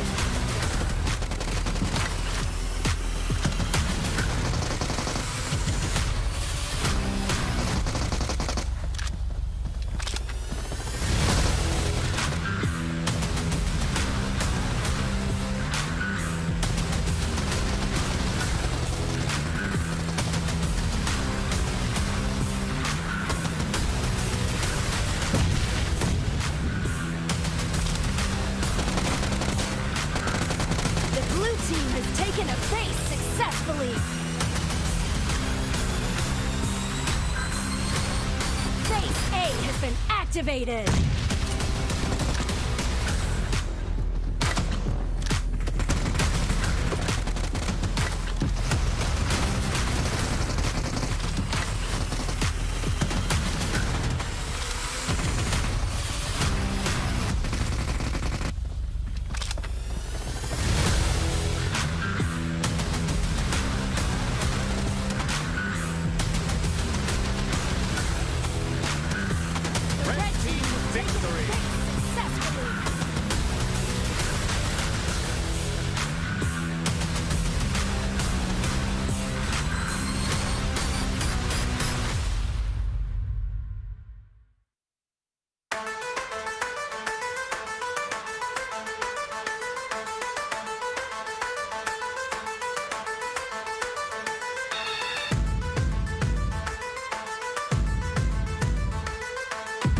Team match, let's go.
Oh, okay, we're back. Hello, everyone. Welcome back to the show here. As we got to see some sick 4v4 and 1v1 action. Maybe we'll see some 2v2 out of Maxman and myself a little bit later on in the show, or potentially the next few days, though. I'm going to tell you right now, don't watch it because you don't want to see me get my butt absolutely kicked. But VIRTUS.PRO kicked the butts of everyone in the lobby here, closing out a chicken dinner here on match 2. Super important for them, getting themselves 23 points. But again, we're still seeing Eastern Stars up there in 3rd. Yeah, and as they talked about during the cast also, this was not an easy game to play for any of the teams involved, right? We had circle shift after circle shift. Every kind of terrain was changing every 2 seconds. So every team that was able to adapt to that were able to find some decent amount of success, and VP was the one that was able to adapt. I think you mentioned it, Kalaris, like they went from the southeast and over to the western side. Like they've been doing some wide rotations to actually get in the best potential angle, then to push onto the MUERTE, get the center, and pretty much to win off the back of that. Yeah, I mean, towards the end of this game as a whole, you watched as there was just non-stop carnage because of how difficult these locations are to play. I mean, with teams having themselves kind of fortified setup positions and stuff like that, and still having a hard time, the sends that teams like Pioneer had to do were very important. I'm surprised they got second off the back of the sends that they made throughout all of this. But Eastern Stars, again, with points on the board, you know what? I like it. I like it. that's the thing with Pioneer, right? We already talked about this super consistency so far in this tournament. Even Yeah. with a very tough circle, they make things stick, and they can just get himself a second place with 6 eliminations, and that's why they're just currently super consistent on every single battlegrounds, because they can adapt to anything that is thrown at them. Though on the bottom, you know, MADBULLS maybe a little bit too wide of a split. I think we talked about it a little bit. Kalaris, they had a big split down south of El Pozo, I believe it was, and unfortunately, Navi push in, get himself a few limbs here and there. So yeah, a little bit too long of a split, but some good scouting done at least. Yeah. So they had that information. A little bit rough considering it's like a home circle for them, right? I mean, I see the first circle and we're talking about where it could go, and then I'm thinking to myself, yeah, but never mind, because hard shifts are gonna, you know, make this hard for them. But it actually eventually hard shifted away and then hard shifted back towards the middle of that initial first circle. So it's kind of going the way of MADBULLS. But yeah, sometimes, you know, having the splits like that, they will kind of, I guess, betray you down the line if teams like, you know, your Navis, etc., are moving in and just being able to pick off 1 or 2 here and there. So get together when you need to. I know that it's quite a it's quite the skill actually, is grouping up back together. Some people will be watching the game and thinking to themselves, well, why don't they always just stay together? Newsflash. Most of the time you can't do that if you're a great team. You need to be controlling big spaces to be able to get into the later stages of games. You sounded like an old 50-year-old man complaining about Man those darn shouts at kids cloud. there. Yeah. Yeah, exactly. That's how you channeled your inner persona for that. But honestly, like, we got to the later zones, things got really hectic as well. I mean, we had, was it Pioneer and Tag, like, fighting towards, like, the northern side of one of these, like, final zones. And then we had VP Eastern Stars also fighting them as well, like shooting out their direction. And MUERTE was sitting next to VIRTUS.PRO just chilling, like, yeah, we're not going to get involved. Maybe we'll try to kill VIRTUS.PRO if we can. But honestly, I was surprised to see Pioneer just survive through that onslaught of bullets coming their way. Yeah, they actually got pretty lucky in their spot where they actually got most of their players knocked, because it was a little bit of a plateau, so you're basically escaping the visibility of your Navis, your Ruthless, your Tags also, so you can just heal up. And also they had, I believe, 2 cars at the time, so the timing was key, where there was Ruthless going for the push on Take Aim Gaming, and then like, okay, this fight's currently unfolding, we can see the elimination feed lighten up, so let's just go for that push, close the gap, because they clearly can't stop us from closing the gap, eliminate the team, and then we have full control on the northern side, which is a high ground. Then, of course, the circle doesn't go their way, but still, it was a good play at the time, and it was able to just get more eliminations and also make it a little bit further in the game. So that's, once again, Pioneer being able to, no matter what you throw at them, they always can find a solution to make something somewhat work in that game. I think that's honestly a trait, Kalaris, that I think a lot of teams don't have, and I think it's a super important trait actually to be able to turn something out of nothing sometimes. You know, because obviously you can't depend on the zone to go your way every time. You can't depend to be center. You can't depend on things always going your way. But for a team to consistently put up points being in such a bad position, I think is one thing that in my mind makes him such a good and strong team. Yeah, it's like when you're playing Edge and trying to salvage anything you possibly can from that game, there are moments where when you're playing Edge, as much as it's kind of like a catch-22, because if you run out of utility, then it's bad news and stuff like that, but you fight every fight like it's your last fight in that game. So you're using a lot of your utility to assume that when you finish that fight and you can kind of go and loot those body boxes, then you'll have more utility to be able to take that next fight, which could be your last in the game, right? You give a lot of what you've got in each of those fights on the Edge when you're trying to just get as many elimination points as possible if you think you're not going to be able to get to the winning stages of the game. Okay, actually, I like how you broke that down. That's quite perfect here. It's also perfect is probably VIRTUS.PRO's player stats. Let's actually take a look at them really quickly to give you guys an idea of who was doing the work for the team. And it, well, funny enough, was kind of just the whole team generally doing the same amount of damage, though Mir at 523. Very good team effort.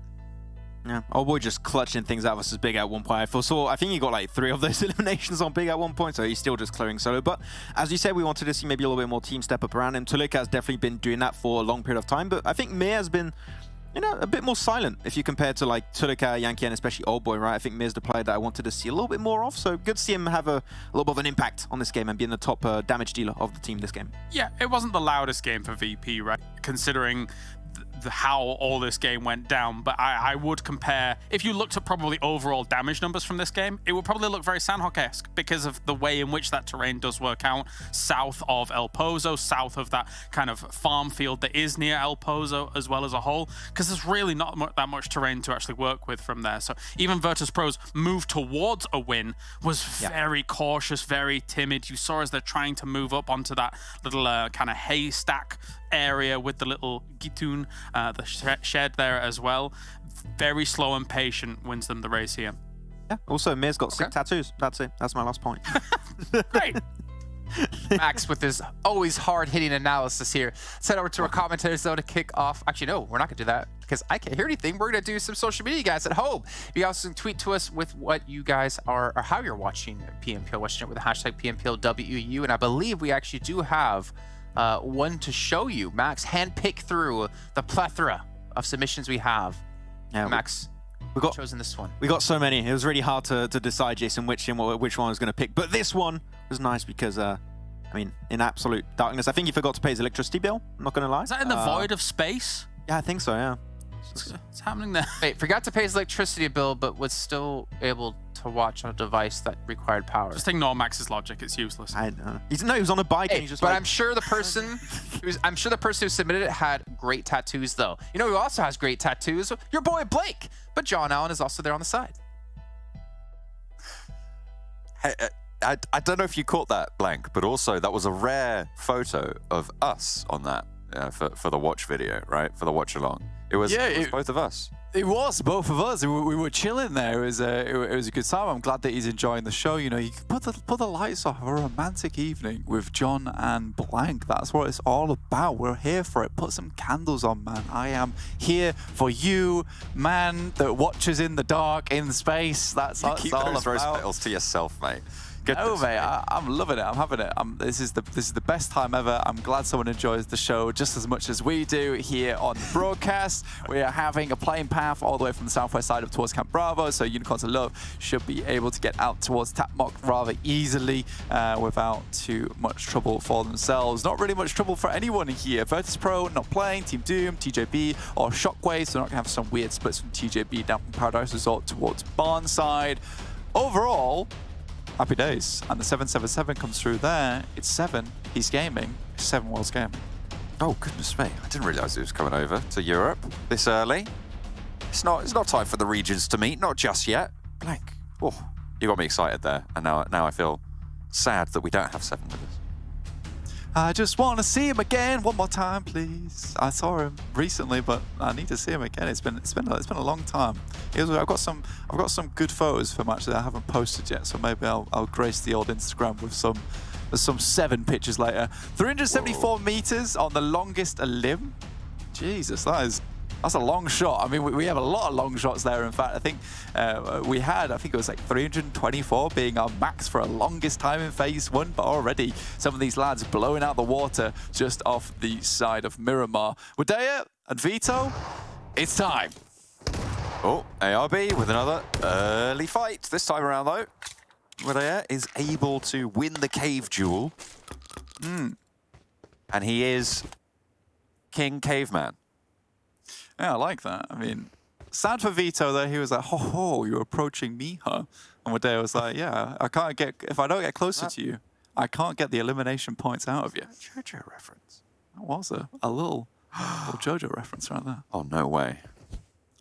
That's quite Shinigami. That is quite Shinigami, but not very backer at the end of the day. Yeah.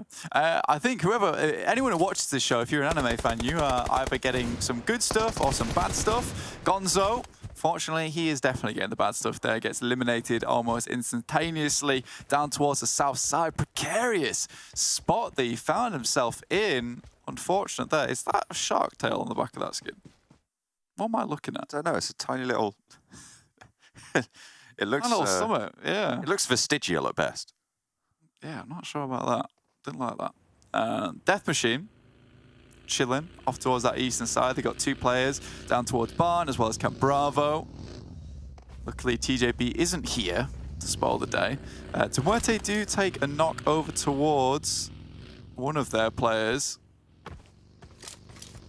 Okay. There's been a lot of early scuffles on this Sanhok flank. It's been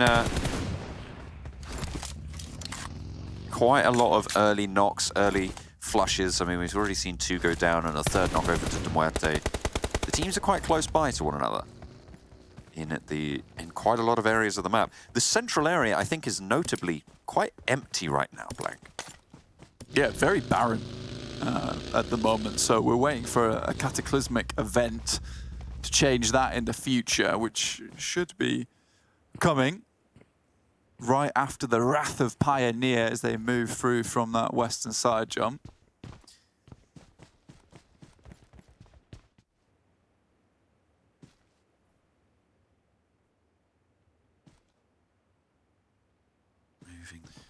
John Boy's gone. So I was just given this this slow engagement the space that it needed. Nade in hand.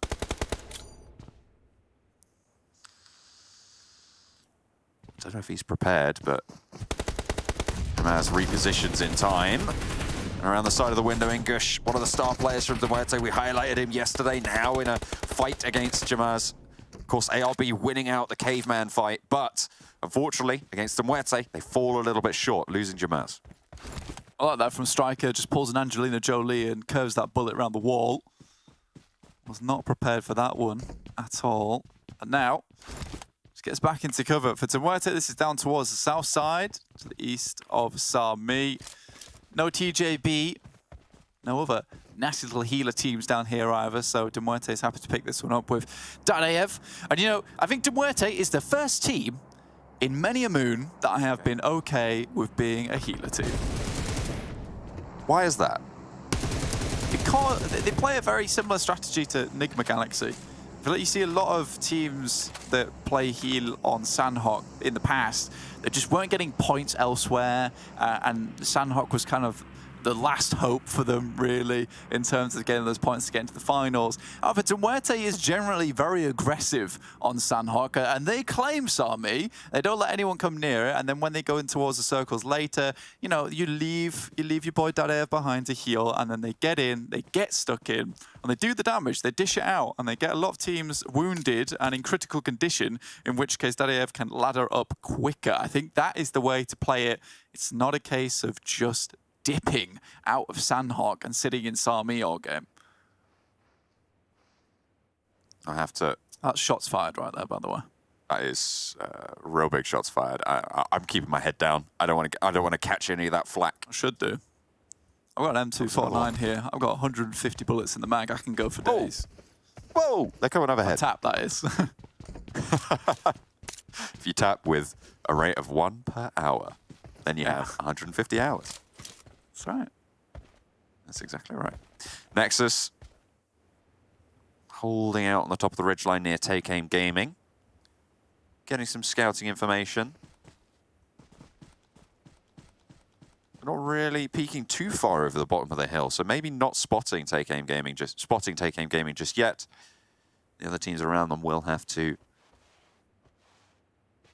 be careful for the time being. Teams did fill that central void that was there earlier, blank, that we saw before. Yeah, they're in there almost immediately. We didn't see too many teams taking too much time to get here. It was mainly getting looted up, ensuring that they had the weaponry and the equipment on board to last the storm over on this side. Circle does move a little bit further up towards that northwest. So again, there is still a lot more space on the coastal edge, at least the river edge in this case.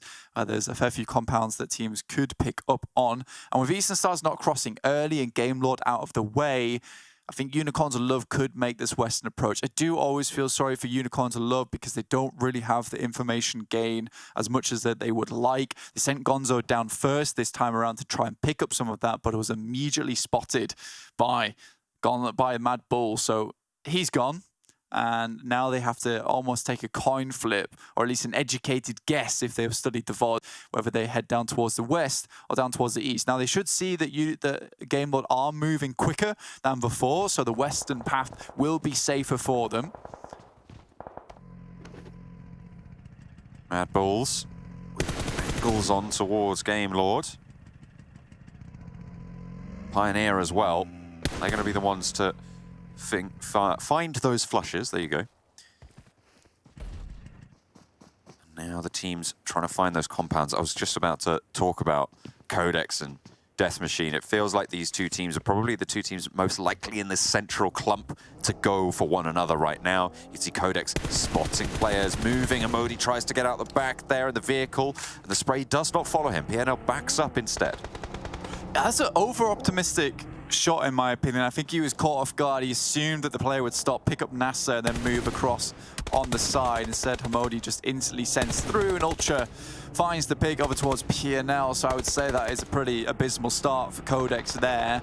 Giving all the information away this early on does cause some significant problems. However, MUERTE on the off, as per usual, might be able to find some of these players are getting a little bit too over-aggressive. Does move off just a little bit. Tries to get behind them with the sight lines covered. That's interesting. I like that play.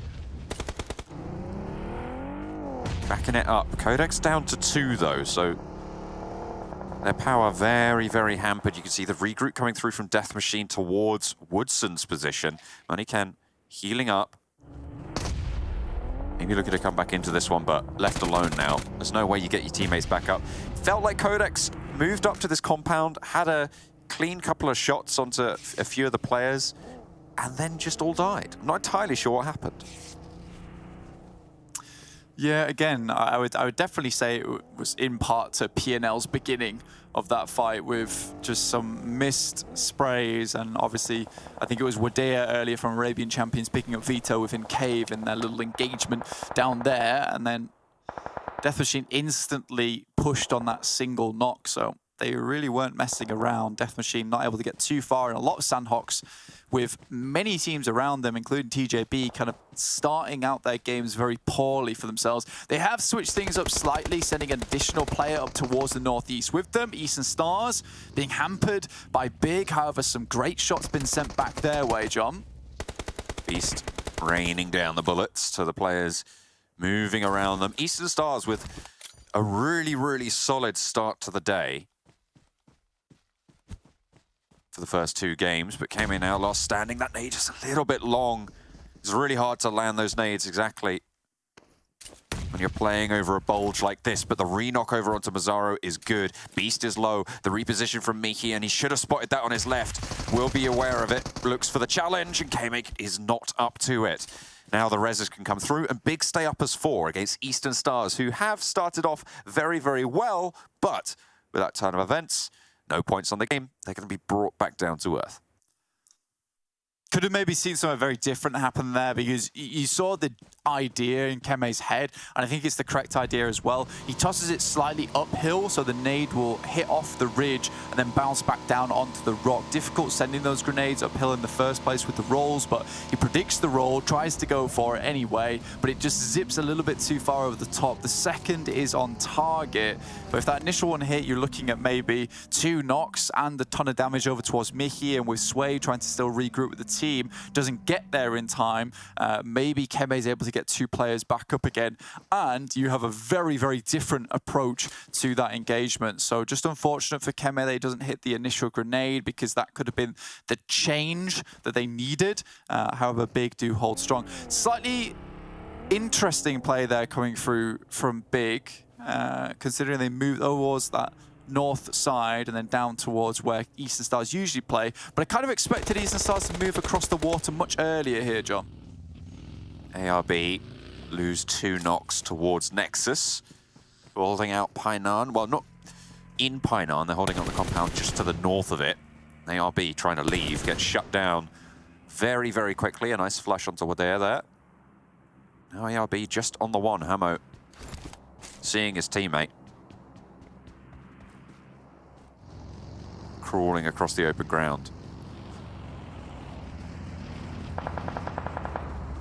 You got Na'Vi coming in from the Confluence compound. They're underneath boot camp now. As for Tixie's frontman, has a compound to play around with as well, looking down towards Take Aim Gaming, who is in the Crossroads compound at the moment. Very strong one to hold. Has some great walls around it to keep you nice and safe. Nexus leave Octavian behind, looking up towards Na'Vi's position. I think this is smart from Nexus. They realize that this is a very, very typical rotation from Na'Vi, one that they make almost every single game. So getting that information early and then sending away for Octavian, you know, great news for them. They've acquired exactly what they wanted to know, and now they can start to maybe play down towards the south a little bit more effectively. So MUERTE really don't want to get caught up in Painan once again. Sure, Dadaev can usually heal out to a fairly decent position, but before it has been a case where a single player or a single team has just stalled their approach into the circle a lot. Amo surviving for ARB now.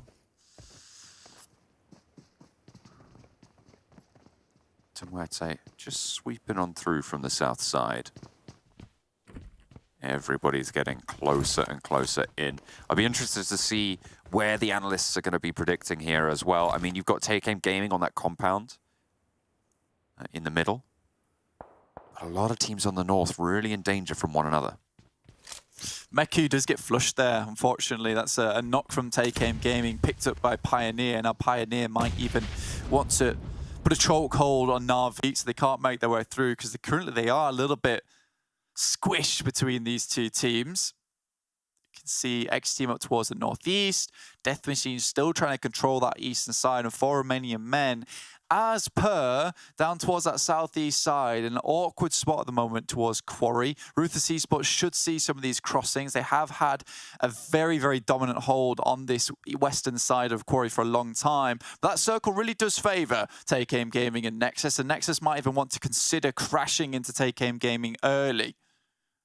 I feel like maybe, I mean, that certainly is a choice, but with all the teams moving in from the north, you've got to imagine that Take Aim Gaming are going to have a lot to deal with right now. And NEXUS maybe just wanted to keep their heads down, get some points on the board. 4 Romanian men, they're going across the south side of the quarry, probably one of the safer routes right now. And actually, there are a couple of buildings on the far side that they could take up if they get that far. Tixi getting knocked. Na'Vi just getting taken down, and it feels like maybe it's back to phase 1 Na'Vi. They're getting found and just picked apart, not really being in these fights, they're just getting picked off one by one. Yeah, so it's one of those things where a lot of teams have info on that now, where they're going to be watching that way, making sure that teams can't make their way through. A lot of the compounds were taken early. Robs is able to find himself the initial DBS, and that's 2 down. Remember, they lost Gonzo early, so this is a very doable engagement now for the guys from Game Lord. Icy takes down Reznov. In come MADBULLS. They've got all the way from the north. They're crashing straight onto NEXUS on the south side. And the MADBULLS already losing 1 and flushed immediately. Unicorn Love pushing into Game Lord as well as the zone envelops them on the north side. Game Lord win out the fight, but they're left at 2 and have a long way to go. Speedy right there on the loose. NEXUS decimate MADBULLS as they come in for the fast crash. Not able to stand up to the NEXUS team there. They do lose 1, but that's about it. And I would say that's a very, very good engagement coming through from NEXUS to hold off the MADBULLS. A lot of teams just creeping their way in. You see XTEAM on that northeast side starting to make their way down. Game Lord maybe thinking about moving, but being on the fast side of the circle, this is going to be rough for them because they will have to initiate the heal. There is 1 vehicle available though, so they might be able to just slip their way in, but it's a very similar position they play time and time again with just a few players. They find their way over towards the north side of Take Aim Gaming's compound and will be taken down more often than not, just coming out into the open. Death Machine on the inside, RUTHLESS pushing through from the east side of the compound. Salazar and Pocus and Manu as well. First 2 already going down, but Manu's still kicking. And with 4 players of Death Machine, he's got his work cut out as well. North side of the road still occupied by Death Machine. There is a regroup for the backup. Manu, I think he's been spotted. Will be in trouble with XTEAM as well. Pushes out wide. Ultra might prove to be difficult to deal with, but it's our happy to find it in the first place. MUERTE for Jason, Take Aim Gaming for Maxman, and NEXUS for Kalaris. I think NEXUS currently holding this spot. Like, they have really good oversight. Jason went to MUERTE. I don't know. I mean, they tend to heal off a lot of times. I wonder if they're going to send it all the way again, because they have found a lot of success over towards Sanhok. Goodness me, that nade though from Beg for Mercy. And Mercy is what they will be requesting. That's quite the nade. Another one in through the window. And he sends in the Molotov. Doesn't quite make it in there and gets cut down on the cross by Take Aim Gaming, who is still occupying that central compound blank. With a hard southwest shift though, they're right on the edge and might have to move, in fact, in just a couple of moments. They are bringing it all the way on in. XTEAM moving quite well against Pioneer for now. NEXUS's compound now out of the circle just about. Pioneer do manage to get a lot of their players up, but the nades are coming in thick and fast.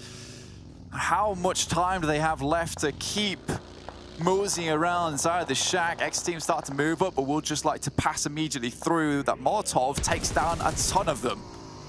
Here's a replay of Rob's holding out on the crash. I think, oh yeah, that's unfortunate. Crypto went down to the damage from hitting the wall on the bike. And then the next spray down was good.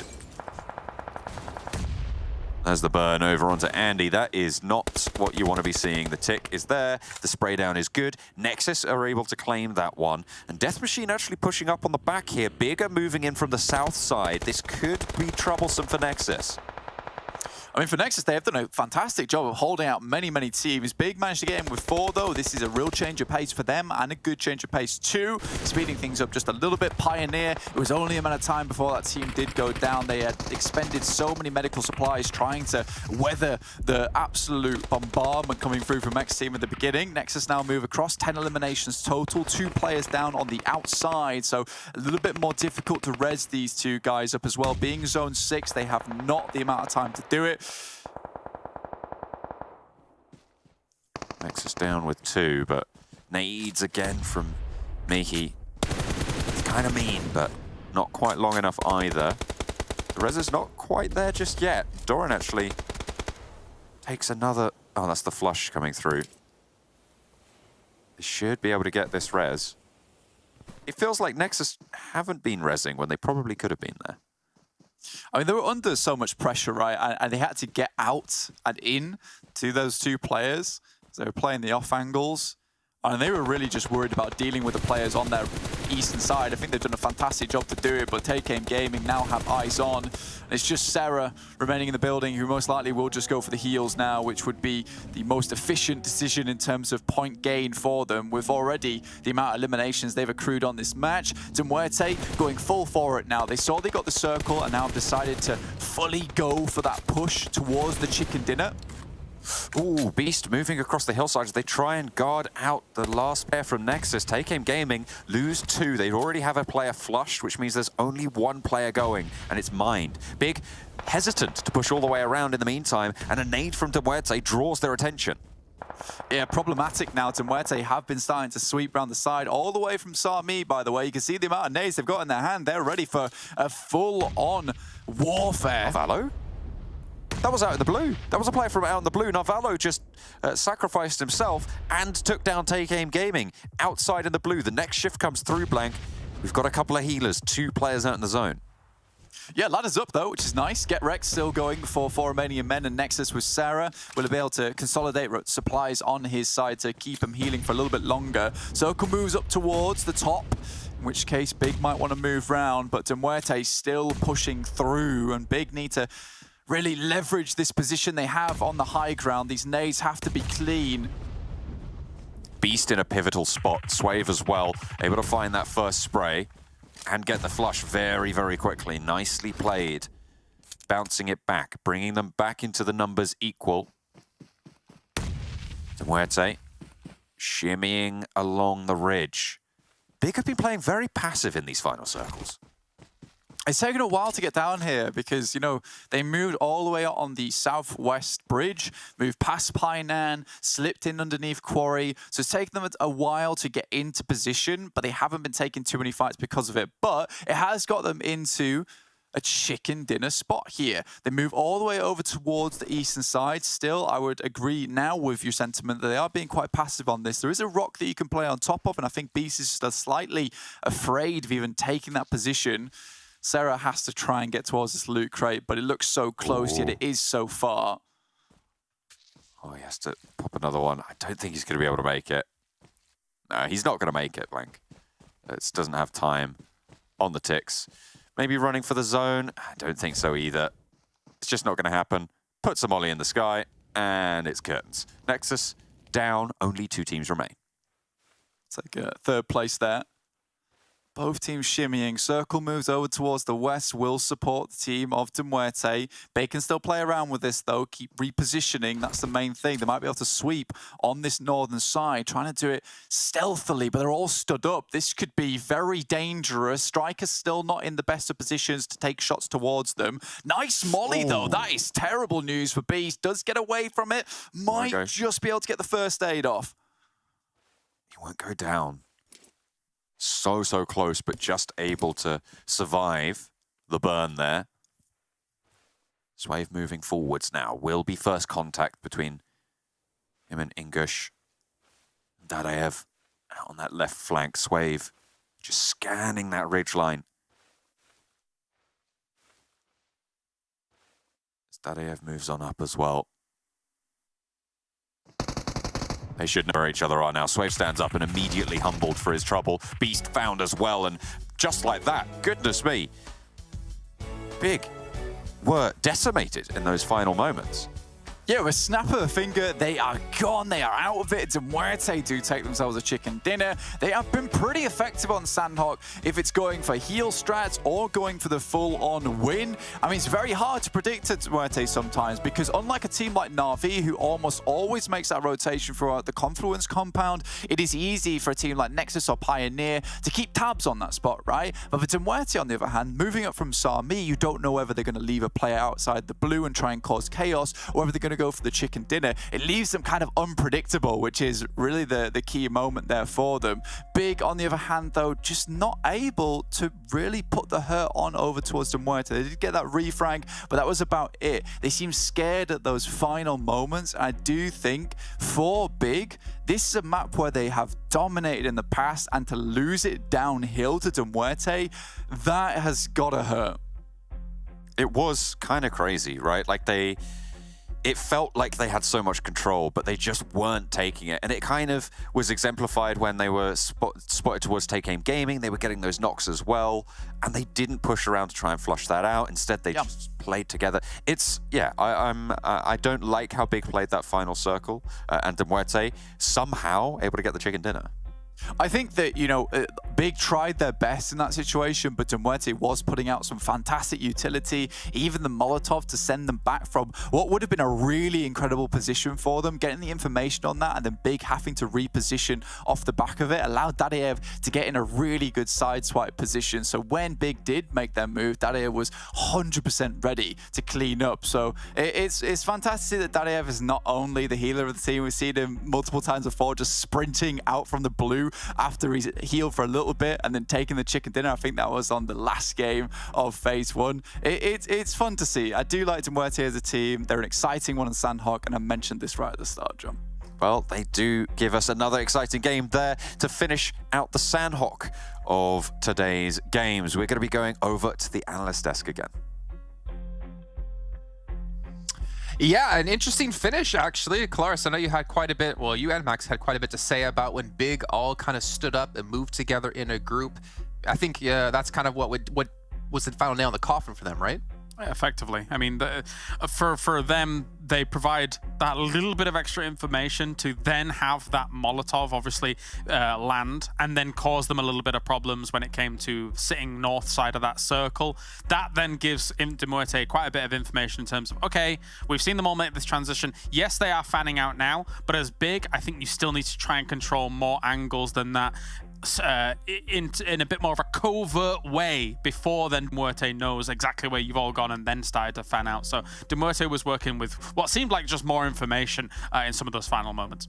Yeah, and what that shows to me also is that MUERTE is not just a team that's committing to the heal strat, right? This is a team that if they have an opportunity to go for the win, they will. Typically, I think Blank mentioned at the end there also, Dadaev is normally the one that goes for the heal strat, but it's good to see him actually in the late game, actually clearing some of the players of Big to assure they were going to get that chicken dinner. So yeah, MUERTE do have a little bit of a wider scope of what they can actually do on Sanhok, which is always good to see, but hey, Big, some points this game. I think it's been a long time since you saw Big actually make it on a podium finish, so second place for them, that's big to see coming out from them. Yes. Could have used a different synonym there, Max. I could have, but I didn't. And that was intentional. It's fine. You committed to it. I respect that. Yeah, great to see Big finally get a decent performance here. Eastern Stars at the very bottom. They've had actually a pretty good day. So I just wanted to bring them up in particular, having a rough time when it came to Sanhok. But so did MADBULLS, Na'Vi, and a lot of other teams out there. Looking forward, though, into this match. I feel like it was interesting because we had completely different choices when it came to the desk. And if I'm not mistaken, Max, you had Tag, right? You had Take Aim Gaming chosen, but it was just a zone shift that really punished them, right? Well, look, I'm just scared after that last Miramar map with all the hard shift. I'm like, bro, it's going to hard shift north. It's going to go on tag. So it's more of a gamble than anything there at the end. But yeah, if it did end up going on tag's position, right, all the teams are going to have to go downhill. They held onto the trifecta. They had actually a pretty decent split, like information on the what was it, the boot camp hill, also the northeast position, which typically you have teams like PIONER and MADBULLS in that spot. And of course, if the teams had to leave the south, then they were just going to pick up all the teams going downhill. So it was a good position if it ends there, but the moment you have to move, and if you also get backfilled by some players of Game Lord, then it's pretty much done. But otherwise, they did held on to the position pretty well and got a few eliminations, so it's not all down the drain. They actually got something out of it. I mean, we've been talking about it for a long time, right? The shrinks are too severe, and then there's too many hard shifts, right? So for a lot of these teams having to try and mess around with that, especially on a map like Sanhok, it becomes really difficult to even just make a transition. We've seen so many circles in this area in Sanhok for West Europe as a whole so far, and yet even Tag, who has what effectively is a great compound for this circle, for maybe like 3 circles before the eventual finish of the game, it just doesn't work out for them because it's just going too far away from them. It's difficult to deal with the slice of the pie that MUERTE has carved out for themselves, and even Big to a certain degree. I mean, me and Max were talking about if NEXUS maybe could have had the high ground instead of going down to that compound, but then they don't have any proper hard cover to work with, so you're caught in a lot of dicey situations here on Sanhok especially. I think like if you're Tag, or if you're sitting here trying to predict a game, I think Tag had definitely one of the best positions in the zone when we were doing our predictions, right? And if you're them, like, why would you ever leave that compound to just guess that the zone might go a different direction? Just kind of unfortunate things didn't work out for them in the end. But what I am curious about is our damage actually in the last match. I want to see if this is Sanhok numbers, because we had a couple of teams pick up some good amount of eliminations, and not too Sanhok-esque. We've seen more Sanhok numbers than this before. Anything above 2K is not a Sanhok number. All right, I'll give you that stipulation right there. So, and it was slightly above 2K. So admittedly to NEXUS, as much as they don't get themselves the victory here, this is still a really decent number of eliminations coming in for a Sanhok game. I mean, they were able to blast at everything from the compound that they had, even though it wasn't a high ground position. So I think overall, as much as they don't get the chicken dinner, 20 points is a win here. Yeah, pretty much. I mean, their position on East pretty much serves the purpose of a fort, right? All the teams are just going to try and bank on that position. It is so hard to breach if you don't have any cars, and I think that most teams did not have a car to close that gap. Death Machine didn't have anything for Romanian men. I think XTEAM was in a similar situation, so you're just going in by foot, and they just have the high ground, have also that coverage that is so important on the East, so it's pretty much done and dusted to secure it. But yeah, I mean, the high ground position also is pretty tough to hold on to, right? So I do understand why they didn't want to hold on to it. You could somewhat almost compare it to Potato Hill. It's a very big landmass, and to be able to split all your players away, if you get breached in a specific area, you might lose a player or two. So they're just like, you know what? We want to remain as a 4-man. Let's go in the compound, clear the East, and if we still have the 4 players, maybe we can push for a win. Okay, well, you know, one team who did try to push for the win, but unfortunately fell short, is who we're going to be focusing on now, Big, and their player stats. I feel like we haven't been able to talk about Big much, at least in a positive note when it's come to this season of PMPL, but we have to shine some light onto them here as we see Beast coming in with a 584 damage. Pretty even split, though, between their 3 players. I think SHOCKWAVE did die, or did have a rough time early on, as we saw in some of those highlights. Yeah, I think overall, again, you know, similar to what NEXUS did with 20 points, I think, well, they got 23 points here to Big. 23 points is definitely a win for them in Sanhok. The problem for Big that exists currently is that their strength on Sanhok, that Blank was alluding to at the beginning of this game, has been eroded by the fact that you have so many strong teams now dropping on that Northwest Island. They're even having to be roaming sometimes when it comes to their drops on Sanhok. That takes away some of their edge. And even if a Northwest circle does happen, which they were so adept at finishing, unfortunately, there are now bigger sharks there that are able to take that power. So, but this is a decent amount of points for this game. Yeah, it is true. It is a decent game for Big, but the issue I still see for them is when you see Big, no, rarely on the few games where they do get a good result, it is mostly Beast that's there clutching it out for the team a lot of the time.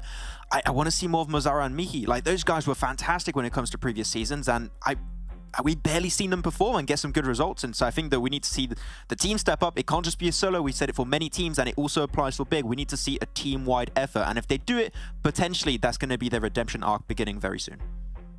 Well, we still have 2 matches left to go today, so they'll have a chance to redeem themselves or maybe have other players step up in the roster when we get to those matches. And we'll at least be getting to one of them right here, right now. Over to Erangel with John Allen and Blank. It's Erangel 2. PUBG Mobile Boogaloo. That's right. We're getting into the second Erangel of the day. Blank, you feeling good for it? We had an Eastern Circle for the first time in a while in the last one. You expecting it to go back to basics?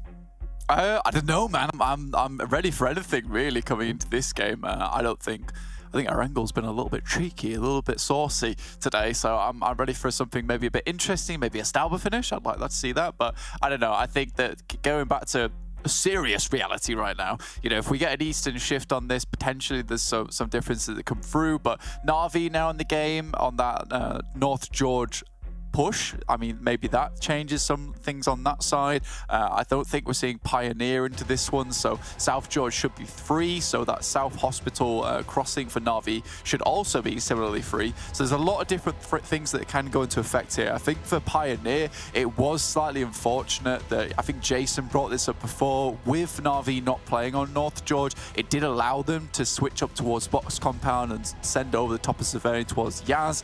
Game Mode were very prepared for something like that. They've been prepared in previous seasons to hold a push like that from Big in particular.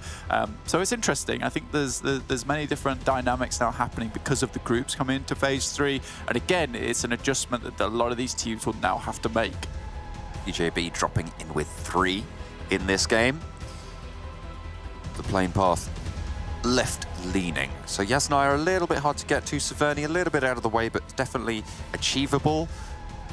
Although getting there is going to be a bit tricky. I mean, these vehicle drops are going to be very hotly contested if they're contested at all. Game Lord may struggle to find that sort of resource to get all the way out to the northeast. We can drop towards the roads, just the west side of Mansion. It will be a long drop, and they are not going to be quick to the ground, but they can make this push if they want to. I think some of these players are dropping out a little bit late on this top side, looking for other vehicles up towards school side. So yeah, you are right, John. It could be a little bit hairy for them as they hit the floor, but if they can get those vehicles and get gone, happy days. I will say one thing though for Game Lord is that Robs has really stepped up his game coming into Phase 3, which is lovely to see. His DBS play has been magnificent to say the least. Congrats, I love to see it. We like shotgun play over in the PMPLs at the moment. And another Eastern shift with a lot of water in this one as well. So we are really heavy on this side. With the plane path heading all the way over towards the west, it kind of baits a lot of these teams into general drop spots once again. So Nexus a little bit put out by this. Ruthless Esports is another team that I'd like to see maybe improve on this game. They haven't had to make these rotations as much, and it was something that they suffered from last season, which is the early rotates from Pachinki not working out, or waiting in Pachinki too long and making a late rotate which just ends in flames and smoke. They were not prepared for it, unfortunately. Not quite displaying the power that they needed. Game Lord, they did drop out. You can see them starting to gather those vehicles along the roadside. Death Machine, the team closest on the north to them. Actually, Robson Akashi still going out as far as they can on the parachutes. They just touched down and they are going to grab a vehicle or two. And I imagine we're going to see them head up to Yasnaya, especially given this circle. Yeah, it's almost predictable, right? That rotate up towards Yasnaya for Game Lord. It's a place they've controlled for a long time. No one's heading up there either, so they get to hold a lot of that space. I think today Game Lord's looked a lot better, and we can check their stats very quickly for today as well. I mean, 24 points, 12 placement points, and 12 limbs. Either way, I see that as a success for them, especially with only 2 matches played on the day. You know, being able to bring those elimination points in equal and in tandem with their elimination points as well is nice. You know, they're getting some aggressive plays, they're getting some work done, and on either side of the coin, things are looking pretty shiny. TakeAim Gaming moving up north from their initial drop, potentially heading out towards Lipovka or even as far north as Kameshki if they want to be a little bit wild with it. But they are sailing past Prison right now. On the east coast. Moving up and taking ground there early. Probably not the worst of ideas, Blank. I mean, Mansion as well, not occupied right now. TJB might be looking out that way to try and take it as a position.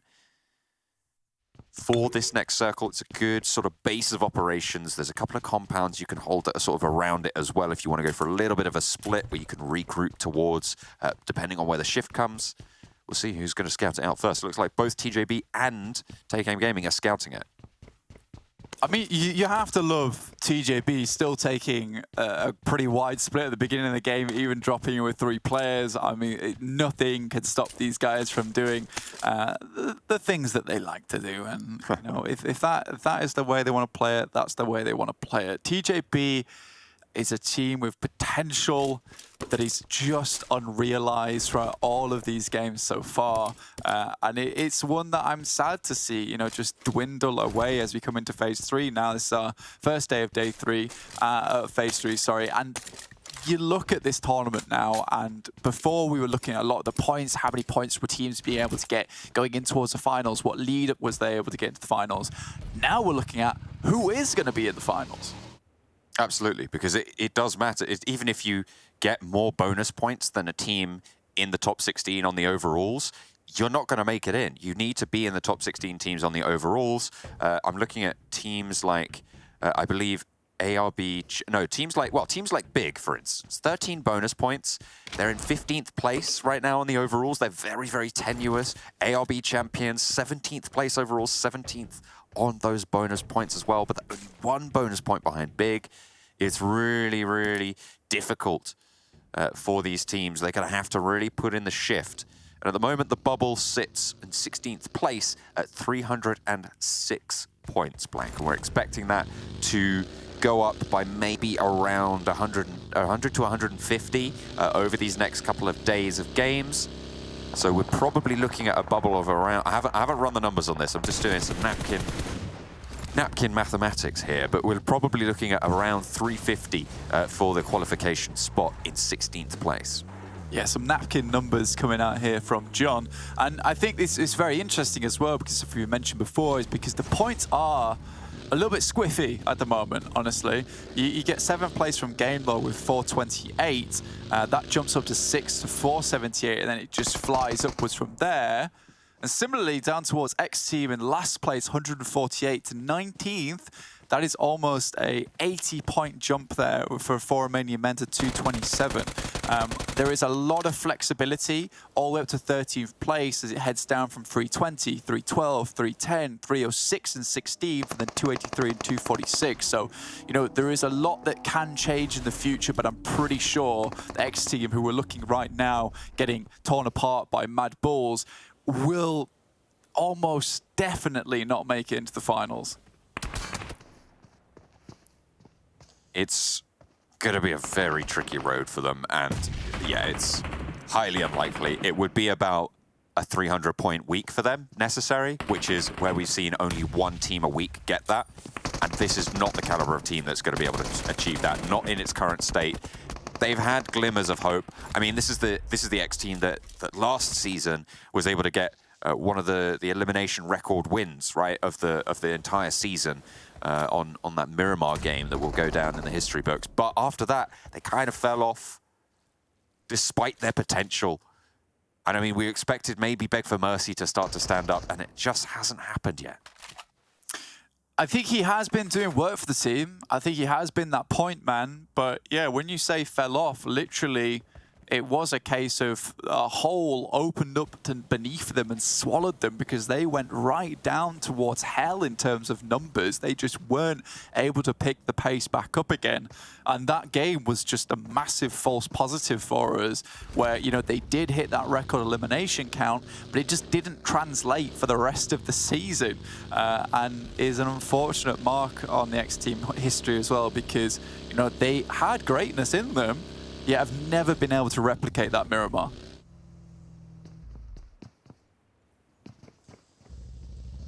Maybe one day they shall. But today is not that day, Blank. They are having the worst of it. Now, on the West Coast, they are very far away from this next circle. You can see teams start to group up a little bit north. Everybody left that military island. No drama there. And seemingly, neighbors are friendly for now. The neighborhood watch, not a lot to do at this stage, but I imagine that their work's got to be cut out for them in the coming minutes. Still got heads down towards that southeast side. Not too much bother for a lot of these teams, considering most of them are already centered up towards this area. You know, as areas become more and more clustered, there is going to be more infighting. And this area is relatively open. A lot of times it's just tree lines that will give people some success. Prison, obviously, a position you don't particularly want to ever play in underneath, but that will cut out a little chunk of the map as well. Shelter, similarly, an area just to hold. And there's a few compounds here and there that you might just be able to play. Na'Vi, right now you can see that this is not open ground up here. This is hills and also mountains, considering right next to Stalba with this team at the moment. They're still making their rotate in. And I will say, if memory serves me well, you know, this is one of the positions where Na'Vi has been able to do the most significant amount of work the most of the times on Erangel as they sweep down towards prison side. They're very, very good at holding that position. I wouldn't be surprised to see them head towards northeast prison and just play the rock edges. NEXUS caught out by GK first on the outward scout. And EXO goes down to it. Traded off actually by MUERTE, so not even a trade from NEXUS as they careen into one of the shelters. Leaving their buggies down low, they want to be able to bug out as fast as possible. But they lose a player on the cross. It's not the best of days for them. Flyke now looking outwards. MUERTE been a team that has just massive upswings and then small downswings. I don't think they're able to hit the highs that they've been able to show us as many times as they would like. They definitely have been a surprising team for us, and a team that I'd love to learn more about myself, as they are kind of one of my favorite underdogs. Yes, they've not always got the most huge amount of points throughout every single phase, but they're still here. And they're still making some steady improvement. In 11th place phase 1, 4th place to phase 2 with 268. And today in phase 3, they've already been able to put up 33 points over 2 games, which is in 2nd place, just beneath Eastern Stars with 43 with 3 games played. So already a good result, and this would be the best timeline if we saw MUERTE just go from strength to strength, and we saw them in a podium finish at the end of phase 3. Here's the thing though, right? We've only played 2 or 3 games of this phase, and it is, sure, it's great to be in the lead this early, but it's not about getting the leads in this early. It's teams that, for me, are going to be scoring 10 to 12 points on average per game that are absolutely going to blow everyone else out of the water in the long run, which is kind of what you look at. And over a 24-game set, that's going to put up 240 to sort of 280 points on the board, which will see you very, very safe, a good points total. So I'm looking at teams like VIRTUS.PRO, who have started off well, fairly consistent in terms of their games. Actually, to be fair, even big, despite their maybe hesitance in those final circles, they've done quite well in the games that they've played so far. And of course, PIONER, just keeping it on going. Maybe not stand out, but they have got 28 points over 3 games. And that is pretty close to that average, despite going down fairly early in a few games. Na'Vi, no surprises there. Head towards the northeast side of prison, play the rock face. This has happened many, many times in the past. I'm glad to see them engaging in it now. This is very, very typical Na'Vi. It's a position they've done very, very well from before. See if they can pull off a similar type of result that we see from before from them in this game, and how they'll adapt to the lobby that is surrounding them. Ruthless Esports trying to swing past TJB, who have been pretty aggressive on their holds with 3. Lin, first face right now, and looking to spray down towards Pocus, who's just trying to get away from it. In the meantime, Ulysses goes down as well. Manu under pressure, but they just get away from anything to do with TJB on this west side of prison, on these mountains. TJB effective holding on this. Yeah, pretty laser accurate on that UMP. Does fall off a little bit on the long range, so Lin's not able to get as much damage as he would have liked through there.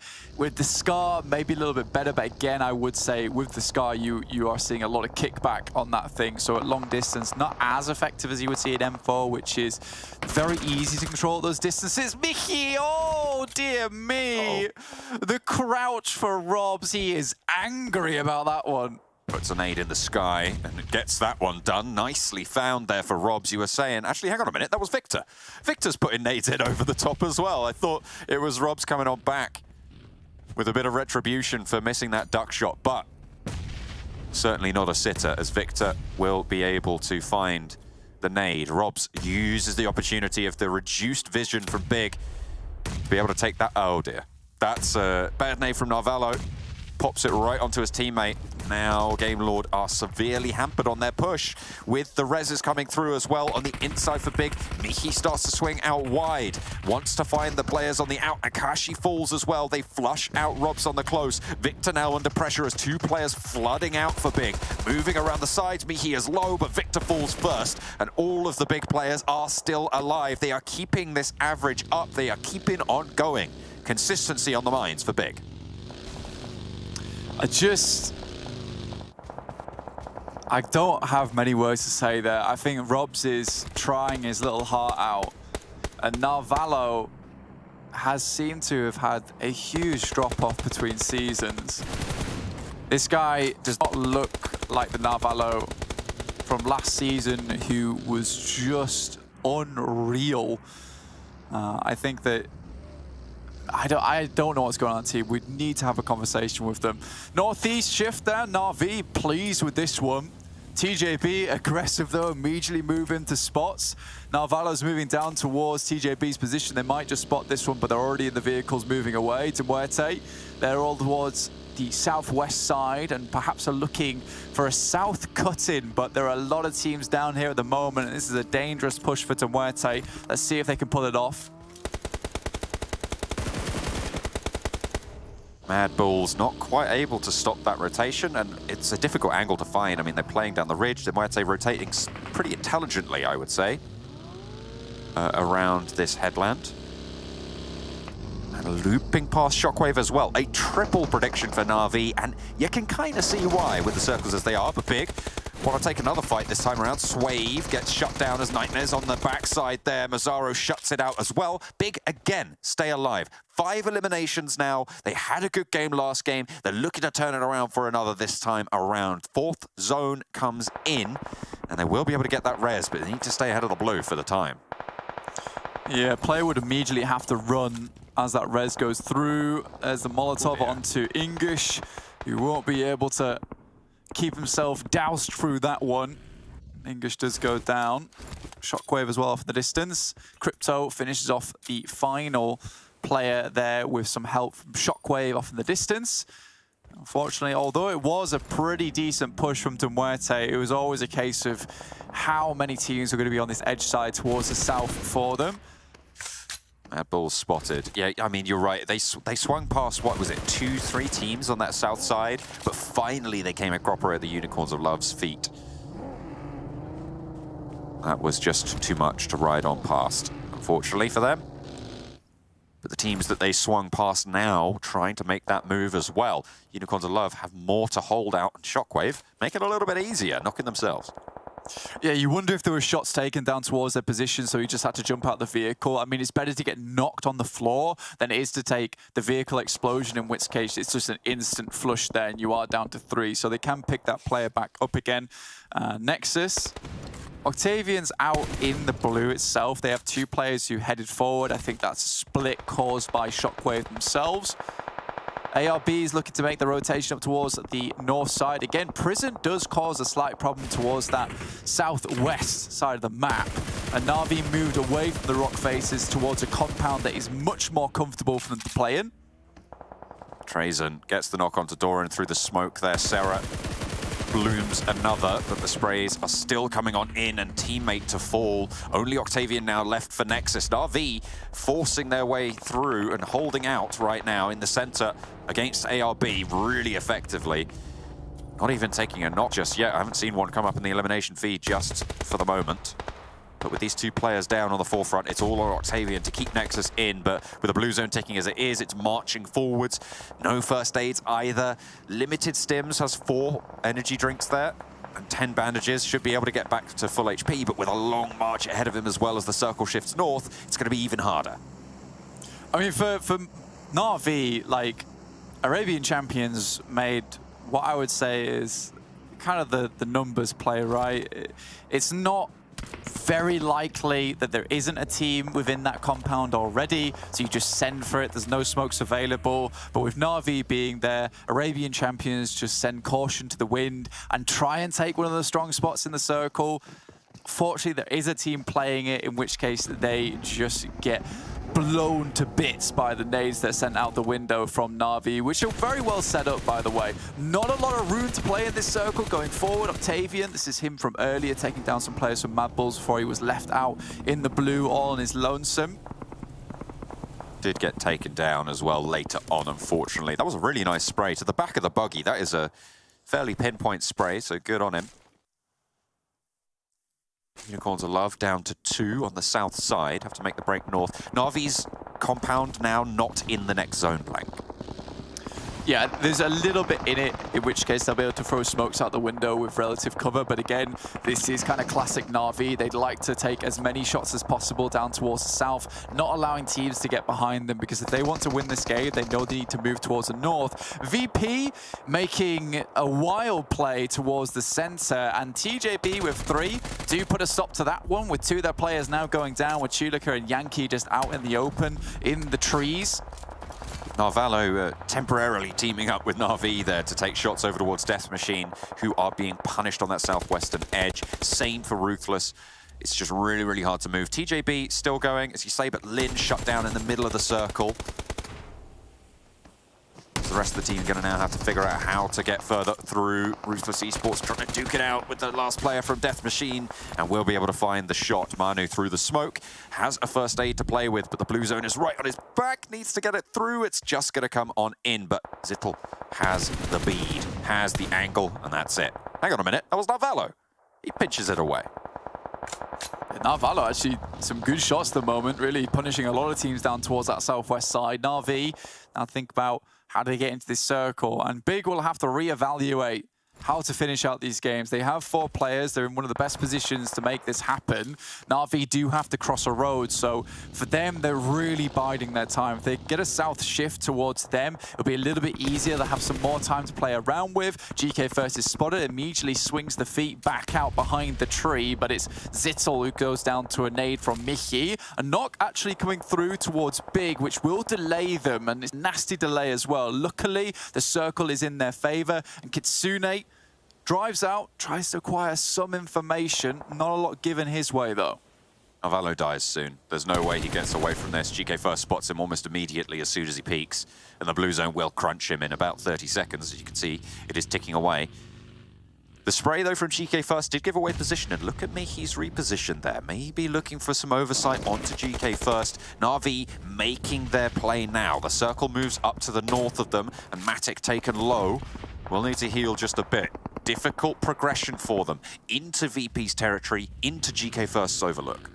Yeah, luckily for Na'Vi, even though this is open ground ahead of them, it's really that road that caused the most problems, but with them being so collectively calm within this compound for so long, they should have a few smokes to play around with. I've been able to get relatively far across the road. Now, there's so much hard cover ahead that you can play within. There's rocks, there's trees to mess around with, and Tixie will put down the snake in the grass of GK first, and now they start to move up. Yankee spots over towards Kitsune, but again, cover found, and Yankee has to reposition, but maybe into dangerous waters. Sweeping is when Na'Vi shine, or certainly have done in the past. Can they start to stand up yet again in the face of the duo from VP and the quad play on the north side from Big, the only other team with 4, everybody else on duos?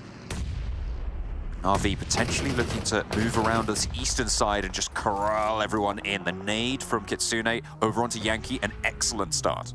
Yeah, fairly gorgeous there. Will eliminate maybe some teams there. Mickey does send out to pretty wide angle towards the ridge side. Has to be careful. He does get taken down. It's kind of game over. Reznov still going. Will get knocked by Tulika though. It's just pouring on through towards the Unicorns of Love as they go down. 1 player for VP, 2 players from Take Aim Gaming. Na'Vi really have to think about where they're going to move now because Beast has oversight. The rest of Big as well moving through. This is a more aggressive hold than we saw them on the Sanhok take.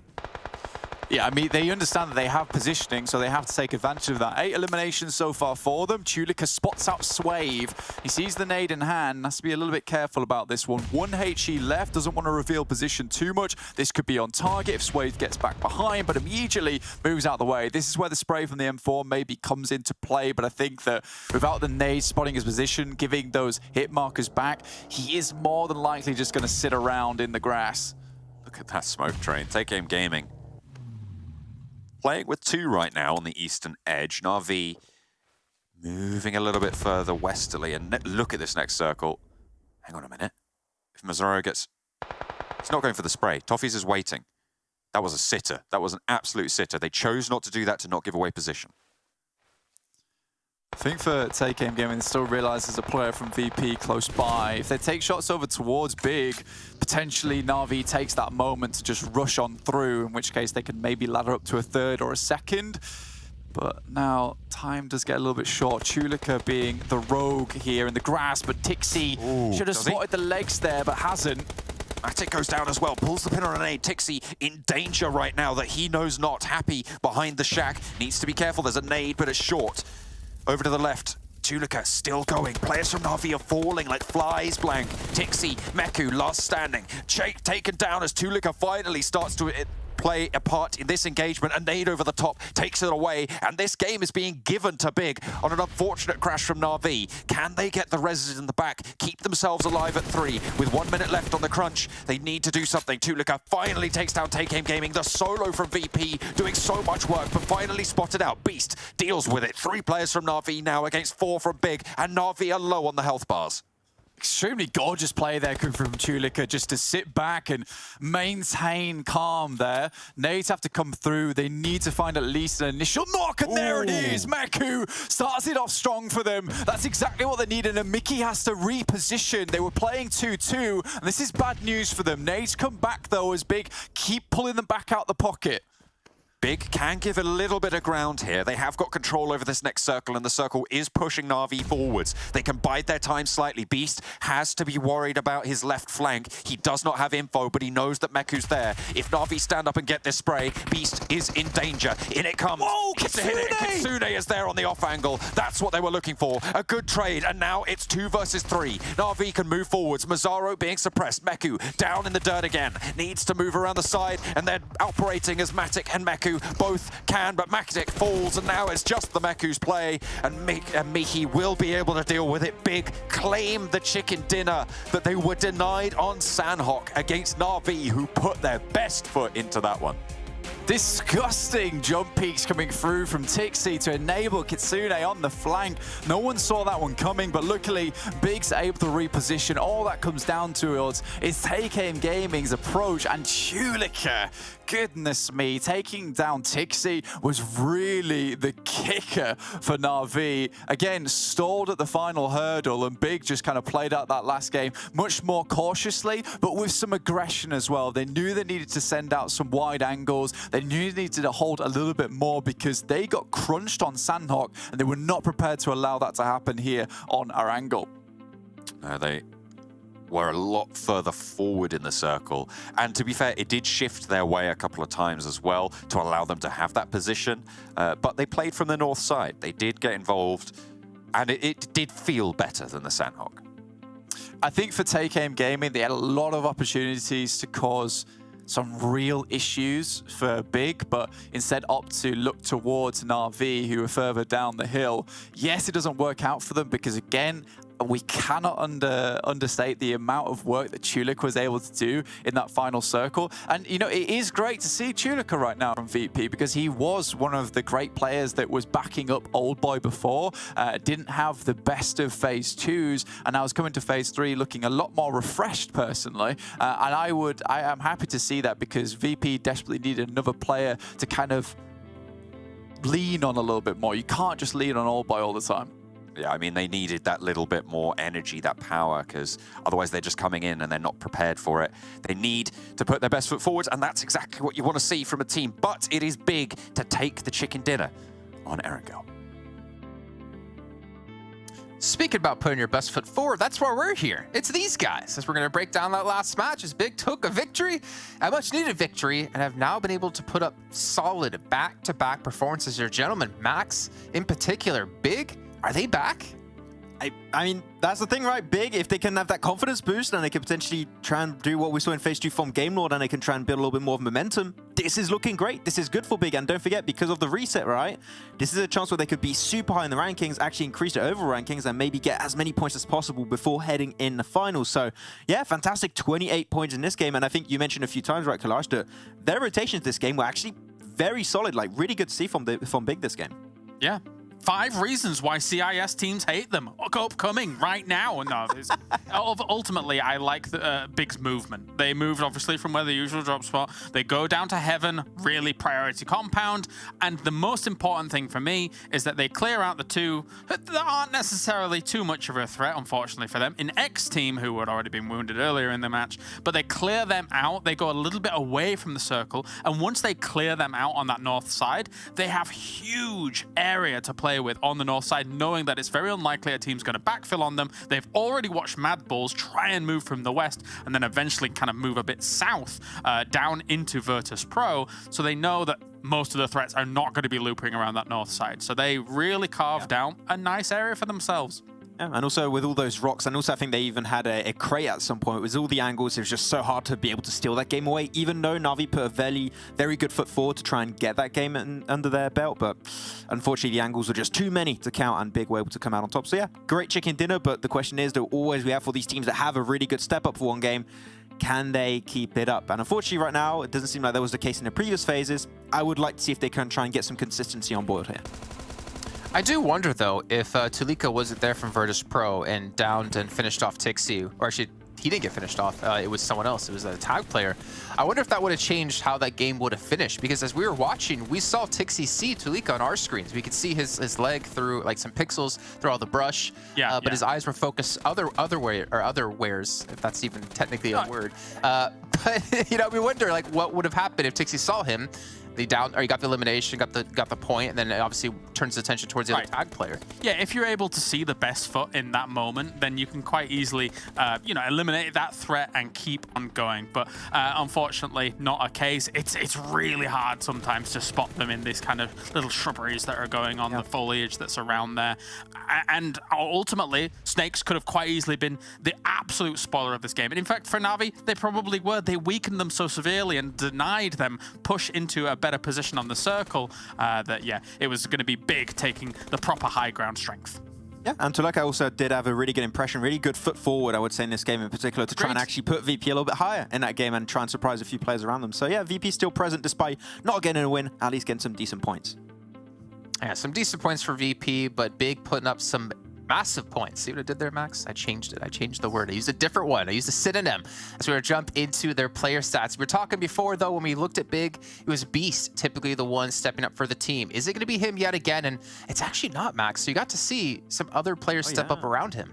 Yeah, really good to see Sway get himself a little bit of a foot forward here, able to get himself the 5 eliminations on this game. I mean, that's the thing, right? Beast was always there, popping off, getting himself some good frags. But yeah, Mozaro in particular, I wanted to see him. Mihi, you know what, hey, fine. I'm seeing Mozaro and Swave. I'm not going to ask for too much, so I'm completely stoked with them being able to perform as a team like this and actually being able to close off the game as a 4-man crew. So, yeah, I think this is amazing from Big, but I want to see more of them potentially in the long run. But luckily enough, they are stepping up at the start of the phase. This is the best time to do so, so the timing's on point. Yeah, Max, you know how you mentioned earlier on about, you know, this is the best, I mean, you did it twice now, I think, the best time to step up here at the beginning of the phase, but it works on 2 different fronts. It works on the fact that you get points in phase 3, right? If you're first place at the end of phase 3, you get 20 points. But also, at the end of phase 3, the overall points come into effect, where depending on where you're ranking there, you get extra points. So somehow, if they can perform really well here, they actually could like double down and get quite a few extra points going to the finals. This is the perfect time for them to step up. The question is, can they maintain it, obviously, going forward?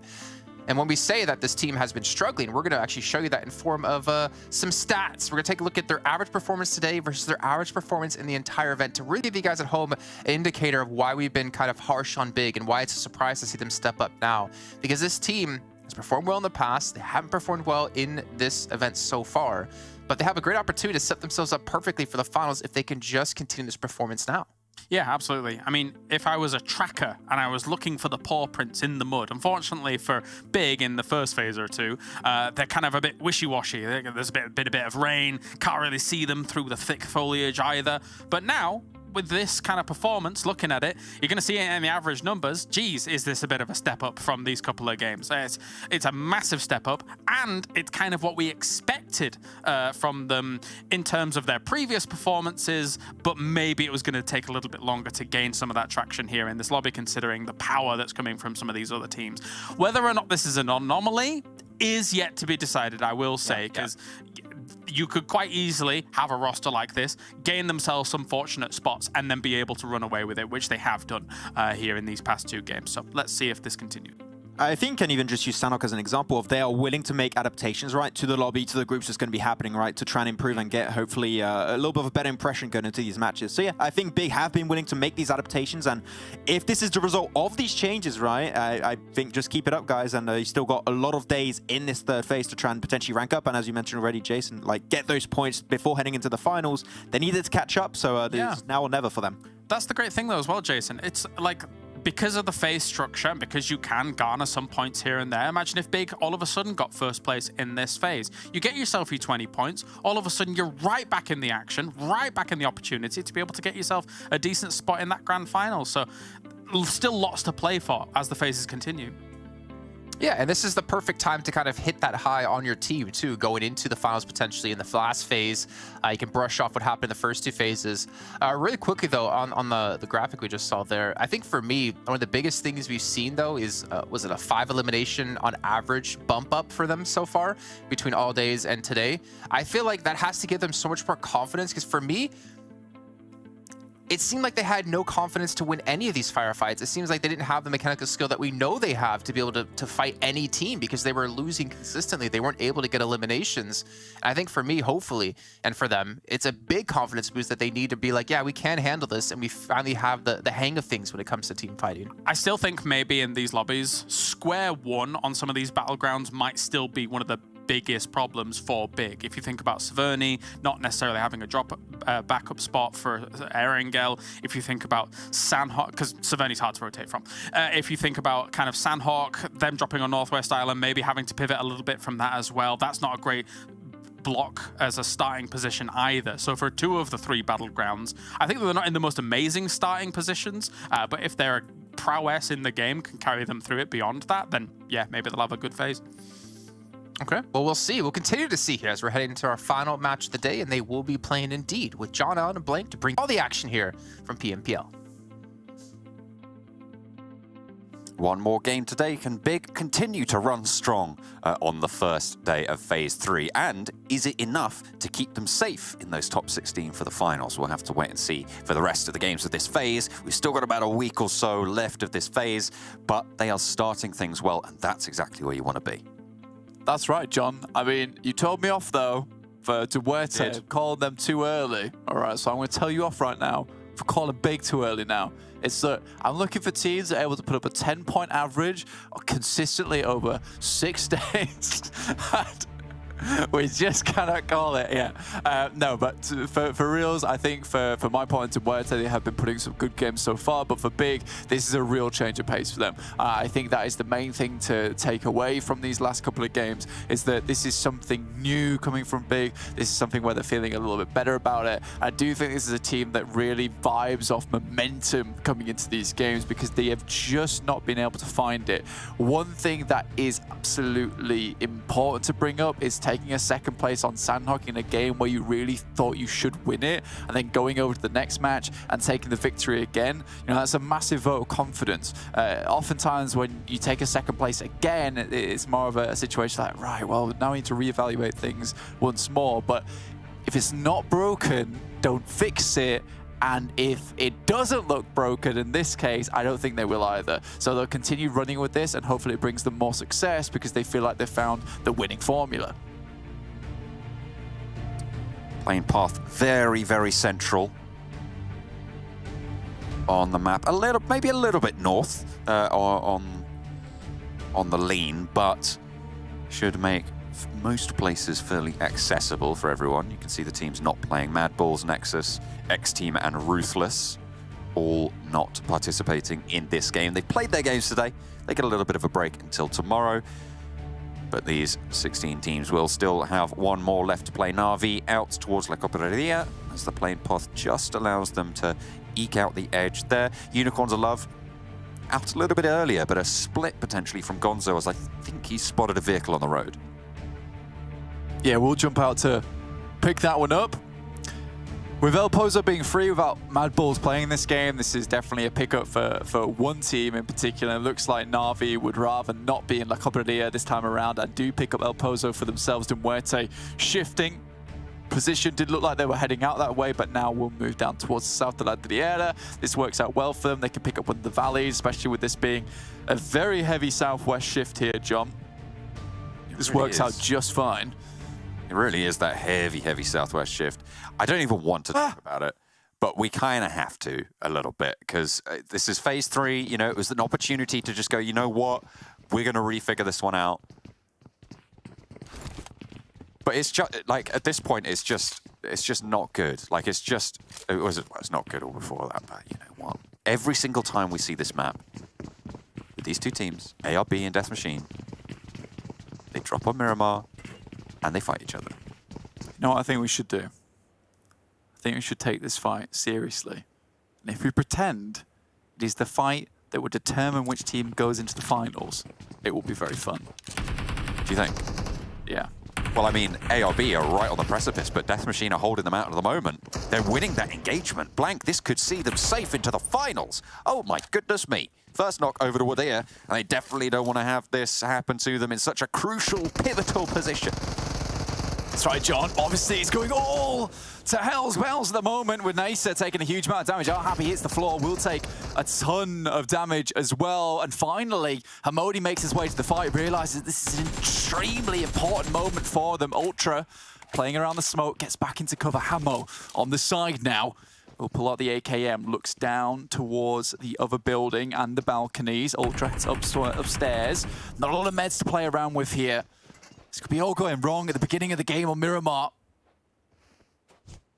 Would be disastrous for their tournament run, Blank. Jamar's pushing on in over towards our Happy, who's already down. But Hamodi with a crucial flank from the top rope there. Absolutely pile drives that one. Really nice find into the window of the apartment block. And Death Machine can stay alive at 4 and keep their hopes alive too.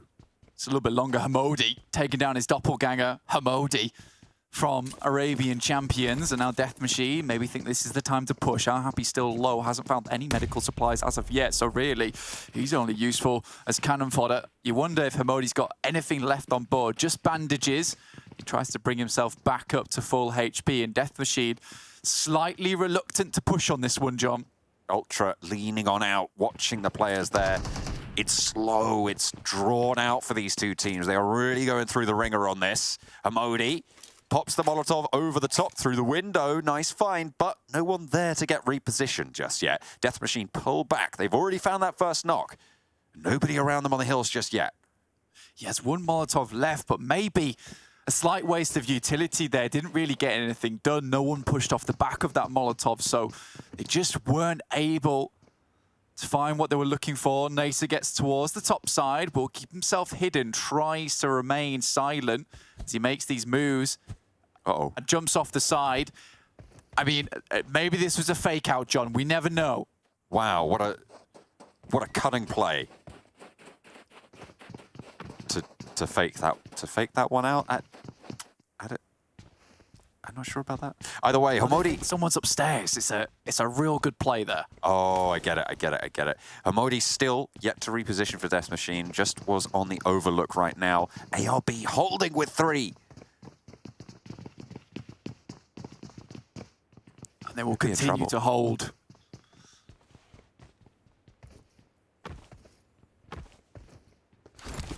Third time's a charm. They're doing it again. Blank. It's the big play. They have no idea. They're so confused. Is he above? Is he below? NEXUS continues to cause problems for him. Now, he's just got to get off the side, onto the balcony. Maybe this is the one. Slowly jumps across. Now he's in position. Arabian champions holding all angles to themselves, but not doing too much for them. Both teams realize how important this engagement is to them. Happy finds a grenade. So I hate this so much. What are they doing? John, they're trying to make this fight happen. Okay. Oh, I don't think they are, Blank. I think they're trying to make this fight not happen, if I'm honest. Both these teams are extremely nervous. This is right. a huge moment in both of their careers. Nobody's ever done this. They can't let the sound Nobody's of ever done this in Miramar the history of PUBG Mobile. slip through their fingers here, so they will have to take this one a little bit slower, John. No one wants to do anything. I didn't think it was possible to take this one slower. But somehow, ARB find a way to lose to snails on the race. A 7-minute engagement so far where we could have been looking at the map stream, analyzing the rotations, but this fight is just too important to miss. Oh, so much hangs in the balance. Ultra playing the exact same position he did before where he got naded from. But this time he's opened the door. He knows he's safe. Oh, what an adjustment. Cerebral in the engagement. Team Doom rotating. Oh my God. All right, back to normal. We are in phase 3, day 1. This is not as important as it sounded before. If you're just tuning in, that was purely because we see that happen every single time. We thought we'd make it a little bit more fun. I'm sorry if we confused you at all there. Please don't be. We've explained ourselves. I hope that is reason enough. I don't apologize. Okay, that's fine. Well, we've got one apology and one non-apology, and that cancels one another out. So we're all back to just a normal level playing field. That's right. Team Doom moving on the south side right now, south of Los Leones, southwest. Oh, okay, hang on a minute. Whoa. Oh, he's moved. And stopped. Asa, in fact, even dropped off the top side. He got into the balcony. I think they have an idea of this, though, John. Asa moves in towards the fridge. A reposition. Cool. It's happened. And they want to go for the door frame. Oh, they're actually fighting. The guns are starting to fire. They've figured out how to shoot them, and he's going to shoot through the door. Hamo goes 1-for-1 on the trade. Death Machine move through and actually get a flush. Goodness me, this fight is developing. Now just Jammaz, Hamodi downstairs versus Hamodi upstairs. You can see the circle over there. We'll see where it pops over to, because this fight may have to conclude soon. Doesn't move too much. Okay, we can stay remaining focused on this one. Hamodi with Thompson may look for Hamodi number 2. Hamodi 1, Hamodi 2. Found them all black and blue, but it's RP around the side. Finally! After what is it, 8.5 minutes, ARB champions go down and Death Machine win out on the engagement. It's 9 minutes on the fight. Wow. What a game. What a game. That is half our time gone on one engagement. Now, let's take a look at the other teams within the lobby, and we'll talk you through the rotations. Currently, Unicorns are low coming down from Torre Armada towards the beginning of the game. Na'Vi kind of switched over towards the top of right fields and now slowly moving in over the hillsides, just to the west of San Martin. Most teams towards the middle have a good, strong compound. QODEX here, this is one of the high ground compounds. It's pretty nice to play around with. Again, there are some better ones down towards the southwest, but they only become really strong should we see another southwest shift, which is going to be in a little while. You've seen that it's 24 seconds top right of your screen there before the next circle starts to enclose. So a lot of these teams just vying for position around the map, John. Trying to eke out a little bit of pressure anywhere they can. VIRTUS.PRO ticked away a little bit on the health bars there. 4 Romanian men also took a little tickle. Eastern Stars, in the meantime, did lose a player. And that's the only other team to have lost someone. Big took that scalp there over on the eastern side near Picardo, or just south of it. Adriera Hills, Chumasera being occupied now in force. Take Game Gaming, Team Doom, clashing. Oh boy, he swapped to the back seat there. Yeah, kept himself safe. Anyway, back to this fight that was actually just starting out. Zero.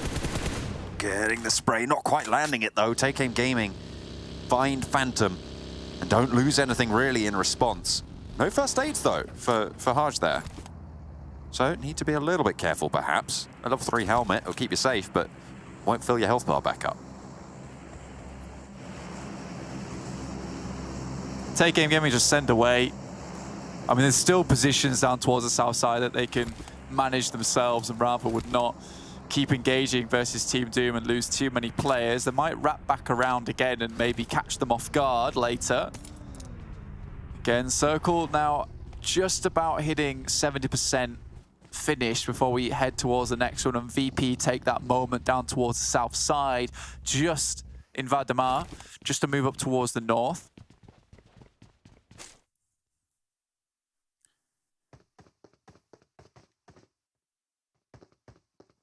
Take Aim Gaming with Team Doom up the hill still. Just backed off just that little bit. QODEX playing fairly central. I say fairly central, pretty much as central as you can get right now, Blank. Right in the middle there, there's the blue teams. Shockwave to their west, TJP to their east.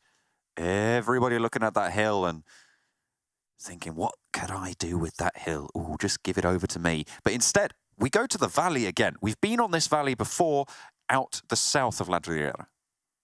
Very grim to play as well. I mean, again, this is one of the more awful circles that can hit here, considering you have kind of an equal split between the west and the eastern side of this valley. So you do have to pick and choose and figure out which one is worth playing. Na'Vi, Unicorns of Love, Eastern Star, all put out by this one, and Na'Vi will have to rotate down towards the western side and perhaps try and pick up a spot towards where MUERTE was playing. I think this is one of the games where Na'Vi was able to sweep over the top, actually, and find themselves fair few eliminations.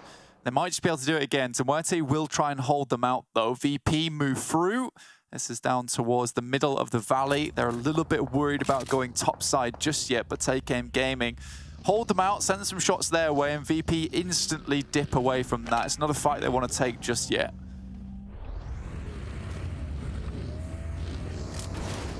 Seems like we're just going to see these tumbles go on. Again, back of the buggy, swap out VIRTUS.PRO. They know what they're doing with these tumbles. It was old boy before.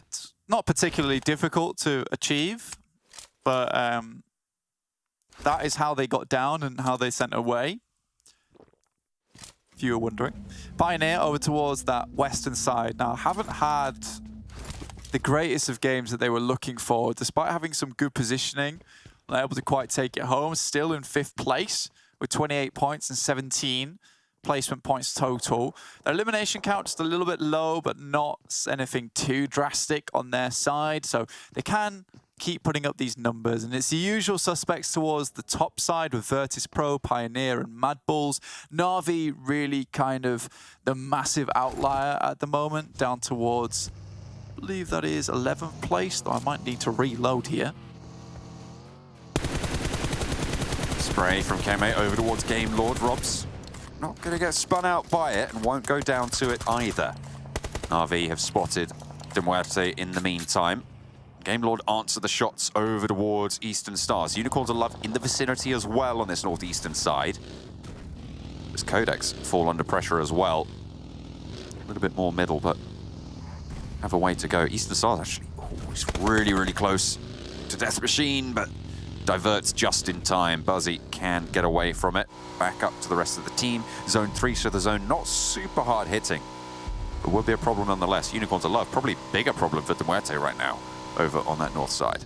Yeah, I mean, this is a fight that I really did want to have a look at, and it's Na'Vi who is taking it straight to MUERTE. English tries to send on the outside, but Tixie's already in close range action with the UMP.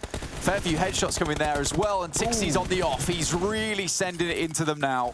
There they go. Moving on through to MUERTE with just that air. Tixie is on the swivel with 3 eliminations. Tixie is riding strong here on Miramar. Kitsune can move down towards them. The circle moves towards them as well. The Unicorns of Love need to be fended off from the north side, but if they can do that, they're in a really good spot for Na'Vi.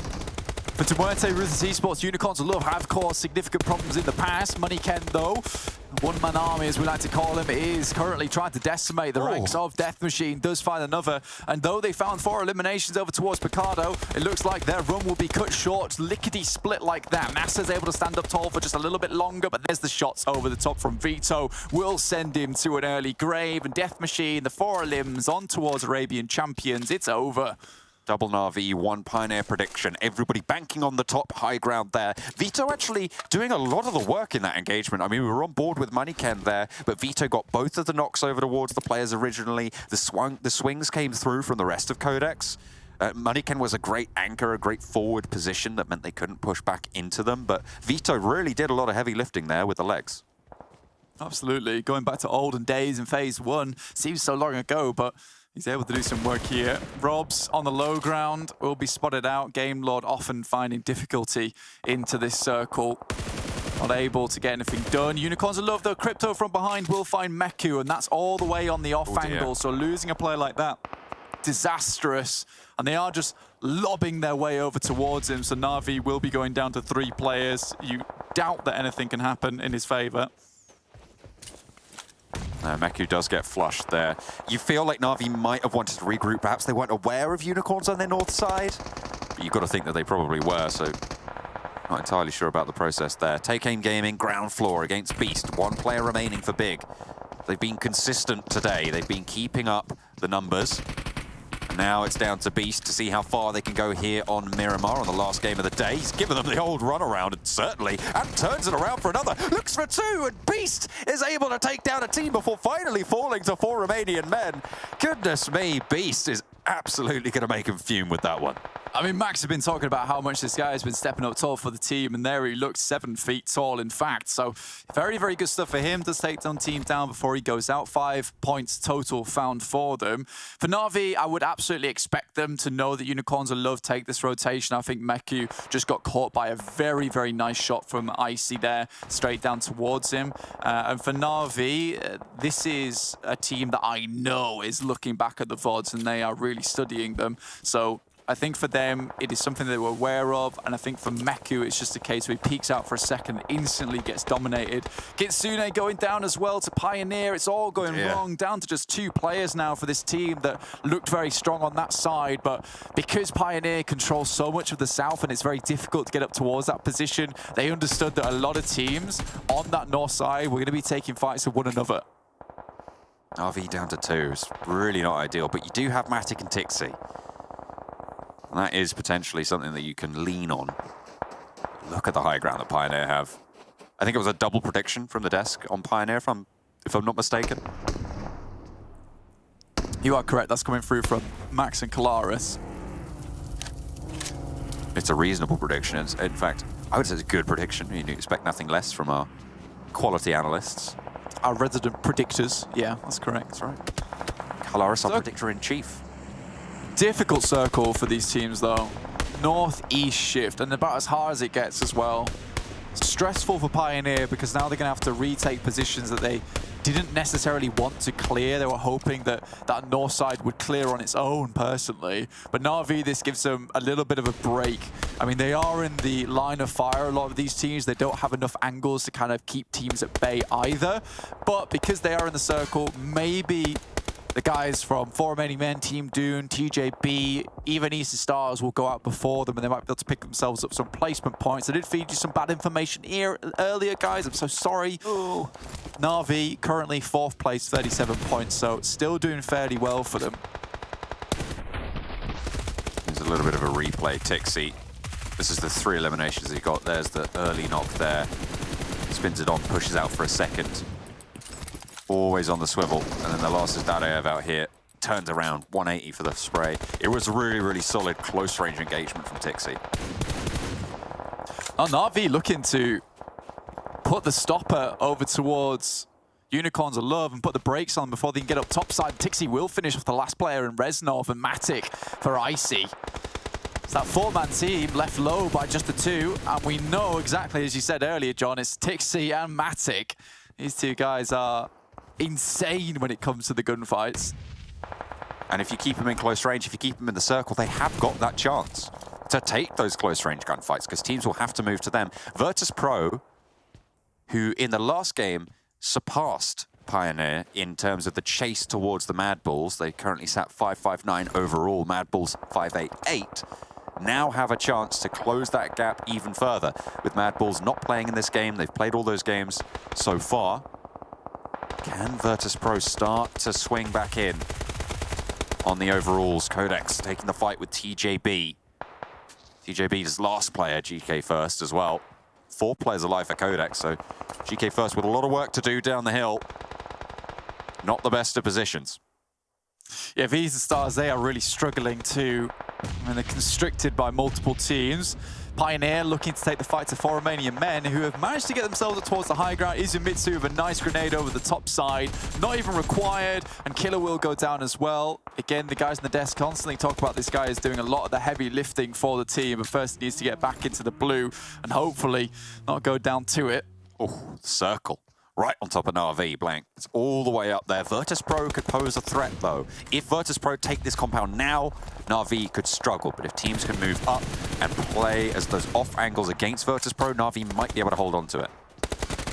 MUERTE looking towards Eastern Stars is a team that they have been suppressing for a long, long time. And with MUERTE holding them in the building, it's only a matter of time before Woodson sends that grenade through. Now they can start to think about cresting over the ridge and looking towards Na'Vi's position. PIONER, they do still have 4 players, and at 4 eliminations, they dealt with Team Doom, they sent them back, and they have kind of wrestled with QODEX, who still take more casualties to GK first, the lone soldier.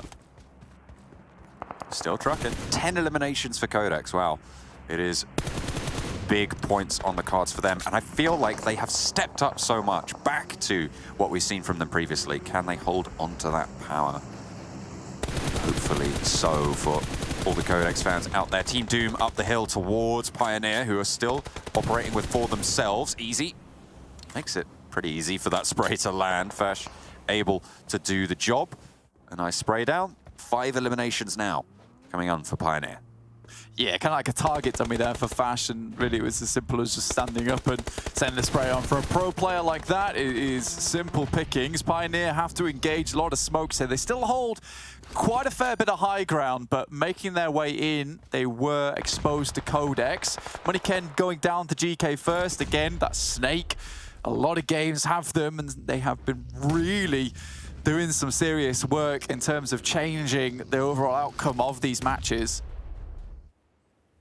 Na'Vi with their duo just holding inside that building. PIONER now the only 4-player squad. It looks like they want to sweep Shockwave away. They have moved back a little bit, and they certainly are looking down the ridge line. As TJB, their last player, GK first, still going at it against QODEX, who are now down to 3, and Nade is looking to be fairly on target, but PNL is really far out on an off angle. Right next to the blue zone, we'll have to push up and regroup. With the amount of health that GK first has there, he could even maybe have tried to challenge that. It would have been difficult with the off angle. PIONER, the slow but steady threat within the circle, though, as they start to make the line. Looking down towards a lot of teams, and GK first has held QODEX in this position for so long, all by himself. He's going to go for more as well. Can't quite get anything on a knock, but a lot of damage to Woodson and Vito. PIONER swinging over and take down Shockwave, but they're taking shots from Na'Vi in the meantime. A player went down on the back lines. And now they have to figure out how to move forwards from here. QODEX sending out their way as well with another knock onto Havlik. PIONER are getting dismantled. Na'Vi as the duo will have to leave their compound, and now PIONER, despite having the majority of the circle, are very much under threat. Tixi, Matic to stand up towards them, and Yankee as nades go through. Matic just about got a first aid kit off as that second nade hit. Look how low they are. A single nade will take them down, and through that window it looks pretty decent, but doesn't quite do enough damage for them. They have a ton of nades to play around with. That's the last one from Yankee though. Both players got that first aid off, bringing them the health totals that they needed. Tixi, close range, needs to hold off on the right-hand side, worried about the door. Smoke blooms in front of it and slows things down.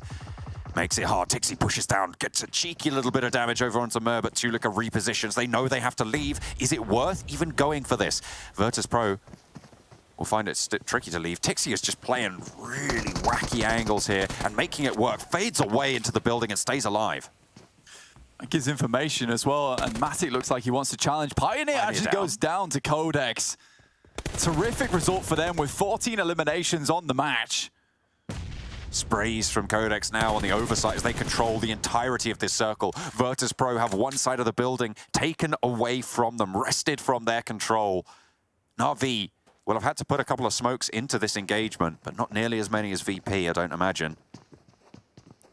Matic's now worried about the backside of this house, but the blue zone will push everybody into the sightlines of QODEX. Down the stairs, you've got to go for something, and it will be Yankee to fall for it. Spray down in a second as well. Na'Vi with the duo showing us what they're made of. Get the flush as well as VIRTUS.PRO eliminated. Na'Vi take care of them, but with QODEX around the hill, they will struggle to leave here. Tixi down. Matic now solo player for Na'Vi. Vito rides in, spots the player in the window, but Matic sees him first. Spray down as well in the second, and PNL is close. Wants to find Woodson, but the blue zone is there, and it will be QODEX to crunch Na'Vi out of it, despite their flamboyant display in those final engagements. Second place for Na'Vi with 2 players is just extraordinary in terms of a result that game. And you look at QODEX though, they had the circle a lot, but they didn't have the best position with the circle. Obviously Pioneer was holding a lot of high ground and QODEX kept having to be on the swivel. They dealt with Eastern Stars, they dealt with Team Doom, they were dealing with players down the hill as well. It was not an easy game for the QODEX players, and yet they still make it out of there alive. And even with only 3 players, they understand the next move, which is we have to quickly clear Pioneer and then move over the top side towards this engagement going between VP and Na'Vi. VP maybe had a chance there to set themselves up strong against QODEX before the fight concluded between them and Pioneer. Unfortunately, Na'Vi was just on a absolute another level with Tixi and Matic. We know these guys can perform as a duo. We've seen it in Livic and we see it here again. You can never count Na'Vi out. No, they did absolute wonders for the squad and really, really solid stuff. 1,200 damage for Tixi. That is absolutely insane coming through from him. And it's excellent news for the squad, as I say. But in the end, I mean, this is a QODEX that we haven't seen in a long time, Blank. Yeah, we really haven't, and I think that I think a lot of it does come down to the circles that they were given. I don't think it was the most killer teams around them either, not to kind of put too much of a dampener on this chicken dinner for them. Regardless, really, really well done. Yeah, they did absolutely phenomenally well to be able to close that one down with a really solid performance on the top of those hills. Pioneer crumbled before them, and QODEX take the chicken dinner. A big win for QODEX, a much needed win for them. But also, Max, guess what? Our prediction didn't make it. What? No. They did it without MUERTE. Yes, I said that just before I forgot I said that, actually. Fair point. But MUERTE still won it with the top fragger from the team. I didn't know where you were going with that one. But yeah, MUERTE actually was still the top fragger of the team. But yeah, actually they made it into the late game without MUERTE and actually were able to close off a game without MUERTE. That's really impressive. So yeah, I mean, QODEX, I still want to see more from them before saying they're back in this third phase. But it's still good to see that they're still present every once in a while. So yeah, 31 points, that's big for them. Massive, 31 huge points. And a way to close out the game as well here, taking advantage of the position they were in. I like how, well, I was kind of screaming to us when we were watching, like, stop peeking him. Why are you peeking the last member of Na'Vi? He's in the blue. Just let him, die. You don't have to do anything. But 19 points for Na'Vi, 15 for Pioneer, and 12 for VIRTUS.PRO. So even though, QODEX won, we still see 3 strong CIS teams coming through. Yeah, and given the terrain that these guys were working with and stuff like that, this was... anybody that's up on the high ground positions here is going to have a great time if they're already there. If you're not, you're going to have to go all the way up these valleys, which are notoriously difficult to go up. Some teams were able to make their way up, and congratulations to them, but the teams from the west side were going to have a lot easier time given the scenario that we actually had play out. But QODEX, fair play to them. The way that they were able to transition up the side of this whilst also taking fights was pretty impressive against teams like TJB, etc. Which is why it's actually so impressive for QODEX, right? Because they just finished a fight versus Death Machine, cleared out the entire team far over to the northeast, the circle shift to this cliffside position, and they instantly send it without any information, like nada, rien du tout, like nothing. I had to go to French to say how little information they had there. And they actually get themselves access to the high ground, and the moment they get that spot, they just start lasering down the teams around them. So it was a whole merit, like a kind of risky play, I would say, from them, but it paid off in really big ways on the angle they were able to win. So yeah, good from QODEX. It was risky, as I said, but it actually worked out and they made the most out of it. I'm not gonna lie, I thought I was having a seizure when he went full French there for a second. Pas du tout. No.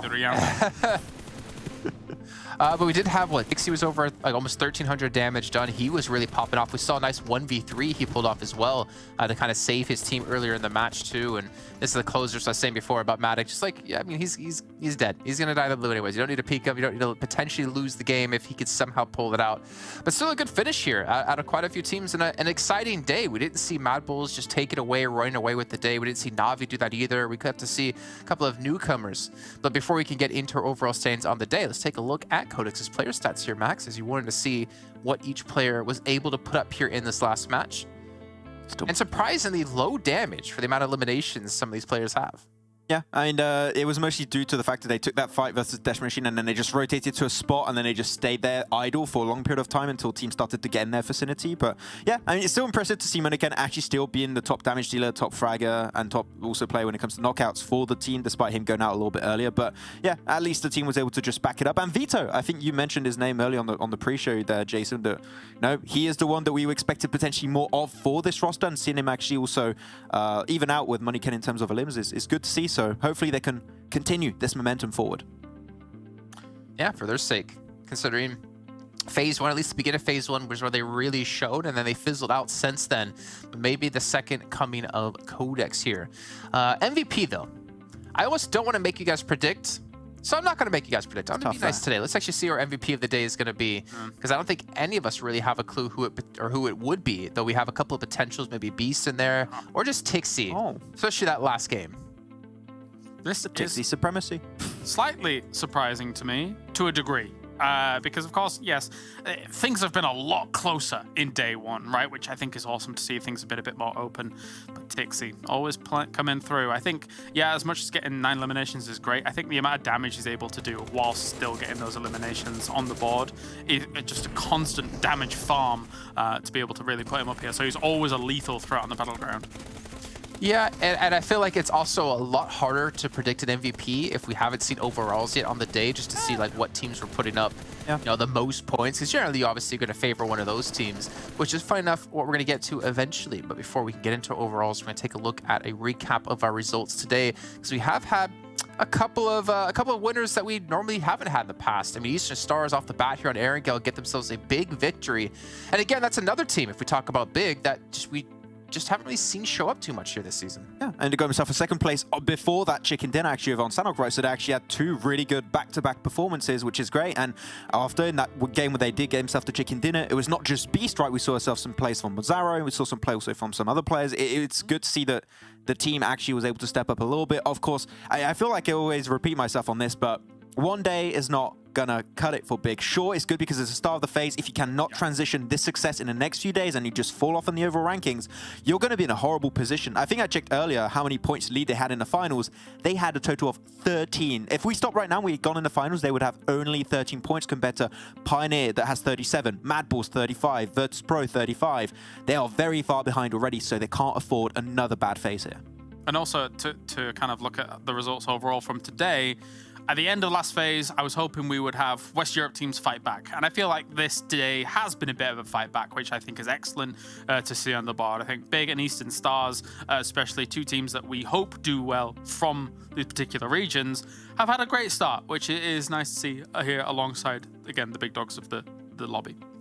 Yeah, well, let's actually see how good of a start they have had compared to every other team as we take a look at our overalls. I'm actually not convinced necessarily who the top team will be since we didn't have any back-to-back winners. Oh, They actually wow. will indeed be big. From 17th to 1st. That's a rise and a half right there from Big. Amazing to see 58 points total. And yeah, they got themselves that win and that second place. So on the day, that is going to have a really big dent on the other team. So not really too surprised to see them in that first place. But when you see your Navis, when you see your VIRTUS.PROs behind them, Pioneer currently in 5th position, you know that if there's one slight mistake, one slight fall off, you know they're not going to be able to hold on to that first place. So good on them, but there's some tough competition right behind them. Wow, to put that into perspective, that's half the points they got all phase 2. Oh, Right? wow. So I say it like that, yeah. from 1 day compared to 6. So if Big is able to kind of keep this rolling, then yeah, we could see nice things from them. And again, they're a team that can do that. They're a team that can keep pushing with these points in mind. Just, I don't know, some of the previous phases, they looked a little bit lost, especially the last one. Yeah, I mean, looking lost, I wonder if they have found their way. And well, again, to not repeat myself, we'll find out the next few days, right? We still have 2 days of back-to-back action, then we'll have a little bit of a break before we get back into the final section of Phase 3. But we look down the list here, and we can see Game Lord, again, looking relatively safe. Unless they have, like, what, 20th place finish at the end of this phase, most likely they should be the team coming through from this region into PMGC based on points alone. I think it was Ruthless was the one that has to close almost a 200-point gap, if not a little bit more than that. As we see Ruthless, well, they're currently 19th place, so not really a chance to do so unless they can somehow turn things on. But TJB still down here, Death Machine as well, kind of replicating their performance from the last phase where they were, I think, 19th place, XTEAM currently in 18th. Yeah. You know, there's a lot of teams out there that I'm kind of surprised. You know, I think even Shockwave, maybe to alleviate some of the pressure I give some of these teams, I was expecting Shockwave to be a little bit stronger as well in this season. Yeah, I think personally for me, you brought up their name as Death Machine, right? They had a really good start actually in the first phase, and we're like, okay, second phase, low above a blunder. Can they pick things back up in the third phase? I was really hoping to see the case. Not the case so far in this first phase, and especially I would say, stop fighting in Picado. The fight is weird versus Arab champions. It's all over the place. I would like to see another fight happen there. I don't think that this one makes that much sense, especially because Picado's so big. You can split your drops, but they still keep going for it, and it's not working out. Yeah, they technically both could have a little bit of a slice of the pie there in Picado, but they're not willing to. Even outside of Picado, technically, I mean, there's some decent trash loot that you can then also rotate from, but yeah, that Picado fight is stagnating, let's put it that way. Well, we still have at least 2 days of action for them to continue to stagnate or potentially change things up and do things a little bit differently. Maybe make things a bit more exciting when it comes to that drop location. But gentlemen, we are done for the day. To all of you who are watching at home, thank you again for tuning in. But we'll be back tomorrow at the exact same time here for some more PUBG Mobile action as we get ever so closer to getting into the finals here.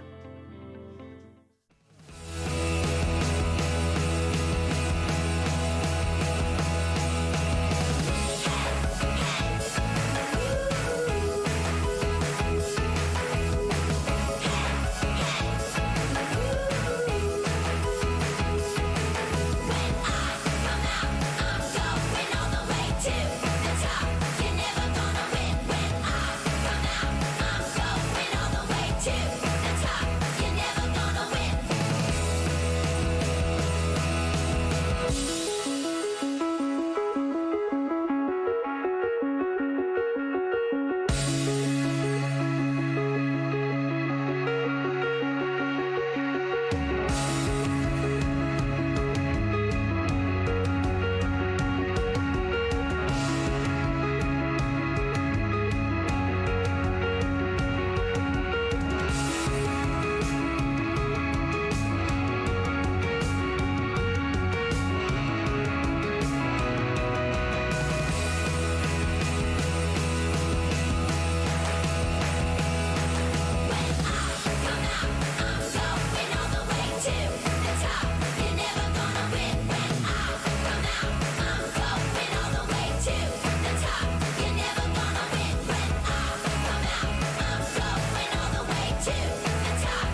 goodbye.